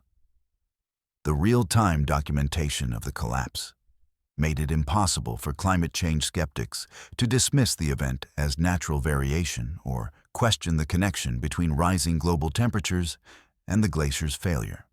The disaster became a powerful symbol of climate change's capacity to destroy human communities without warning when environmental tipping points are exceeded. The psychological impact on climate researchers who had been monitoring the Blatten area was severe and long-lasting, as many felt responsible for failing to predict or prevent a disaster that claimed hundreds of lives, despite extensive monitoring and early warning systems. The realization that their scientific knowledge had been inadequate to protect the community they had been studying created a crisis of confidence in climate science's ability to provide meaningful protection against environmental catastrophes. Several researchers working on the Blatten project required extended psychological counseling to cope with their feelings of guilt and professional failure. The media coverage of the Blatten disaster was unprecedented in its scope and emotional impact. As news organizations worldwide broadcast the real-time footage of the village's destruction alongside interviews with survivors and scientific analysis of the climate factors that had caused the collapse. The combination of visual documentation and human tragedy created a powerful narrative about climate change that reached audiences who had previously been indifferent to environmental issues.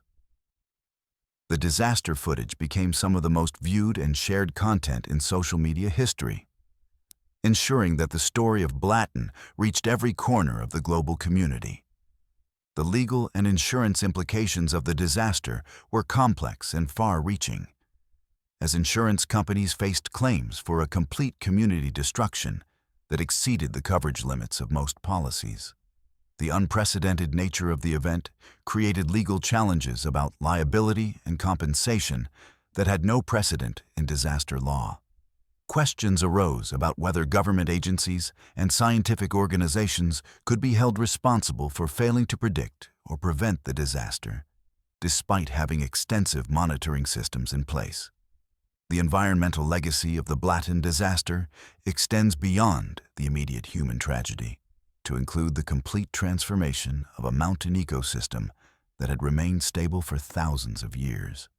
The massive debris field created by the glacier collapse fundamentally altered the hydrology, vegetation, and wildlife habitat of the entire valley, creating environmental changes that will persist for decades or centuries.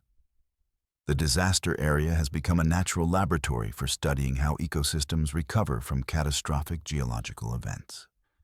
Though this scientific value cannot compensate for the human lives lost.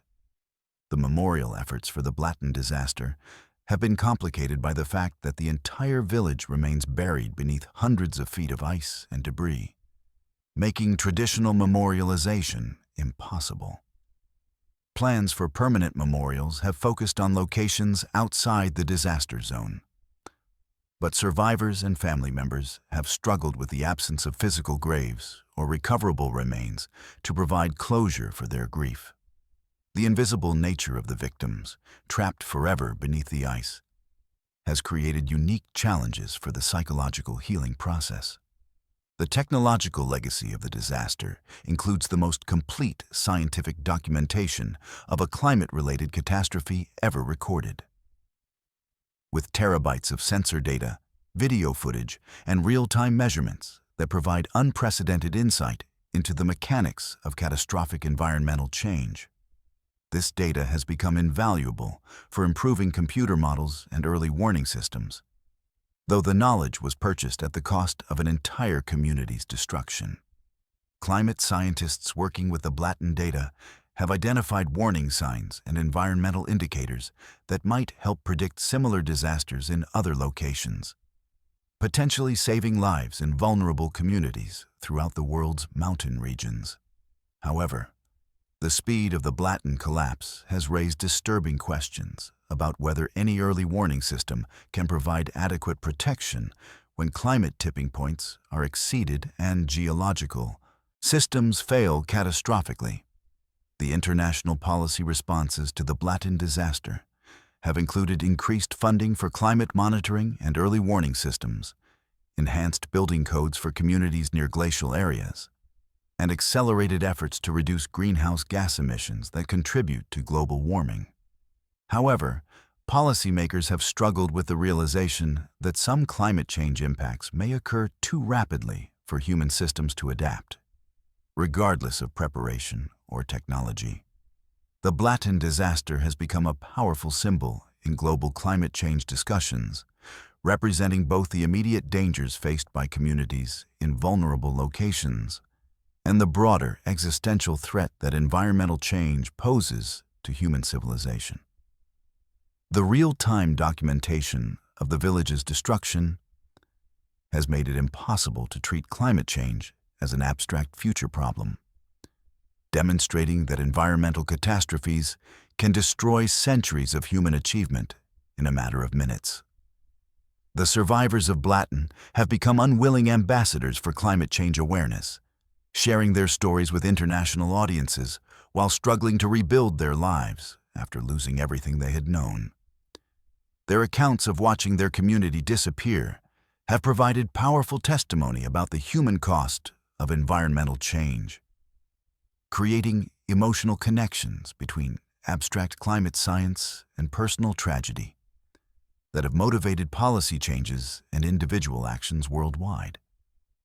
In the Swiss Alps, where pristine mountain peaks continue to gleam in the sunlight above the frozen grave that was once the village of Blatten, 847 people remain entombed beneath millions of tons of ice and debris that modern technology captured collapsing in real time but was powerless to prevent. Their story serves as a chilling reminder that in our interconnected world, we can document our own destruction with unprecedented precision while remaining helpless to stop the environmental forces we have unleashed through decades of climate negligence.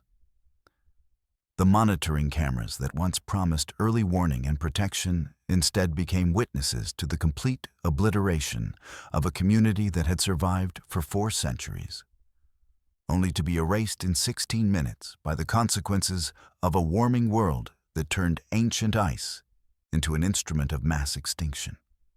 The silence that now covers the Blatten Valley is broken only by the wind moving across the debris field and the occasional crack of settling ice, while somewhere beneath hundreds of feet of frozen rubble, the bones of 847 people serve as a monument to humanity's capacity for environmental self-destruction.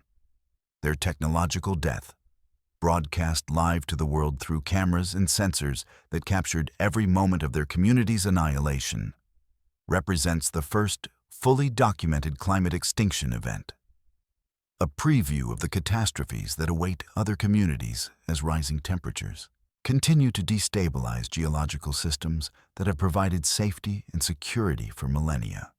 If these 11 disturbing true mountain horror stories have shown you anything, it's that the most beautiful places on Earth can hide the darkest secrets and most terrifying realities.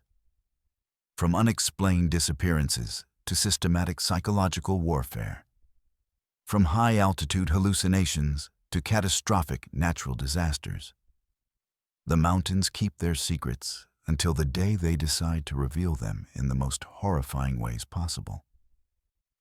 These aren't fictional tales designed to entertain. They're documented proof that sometimes reality is far more terrifying than anything our imagination could create. If you're ready to explore more verified fears and documented horrors that prove truth is stranger and more frightening than fiction, make sure you subscribe to Verified Fears and hit that notification bell, because there are countless more real-world nightmares waiting to be uncovered. The mountains may seem peaceful and beautiful, but as these stories have shown, they're also some of the most dangerous places on Earth, where human beings learn the hard way that nature always has the final word.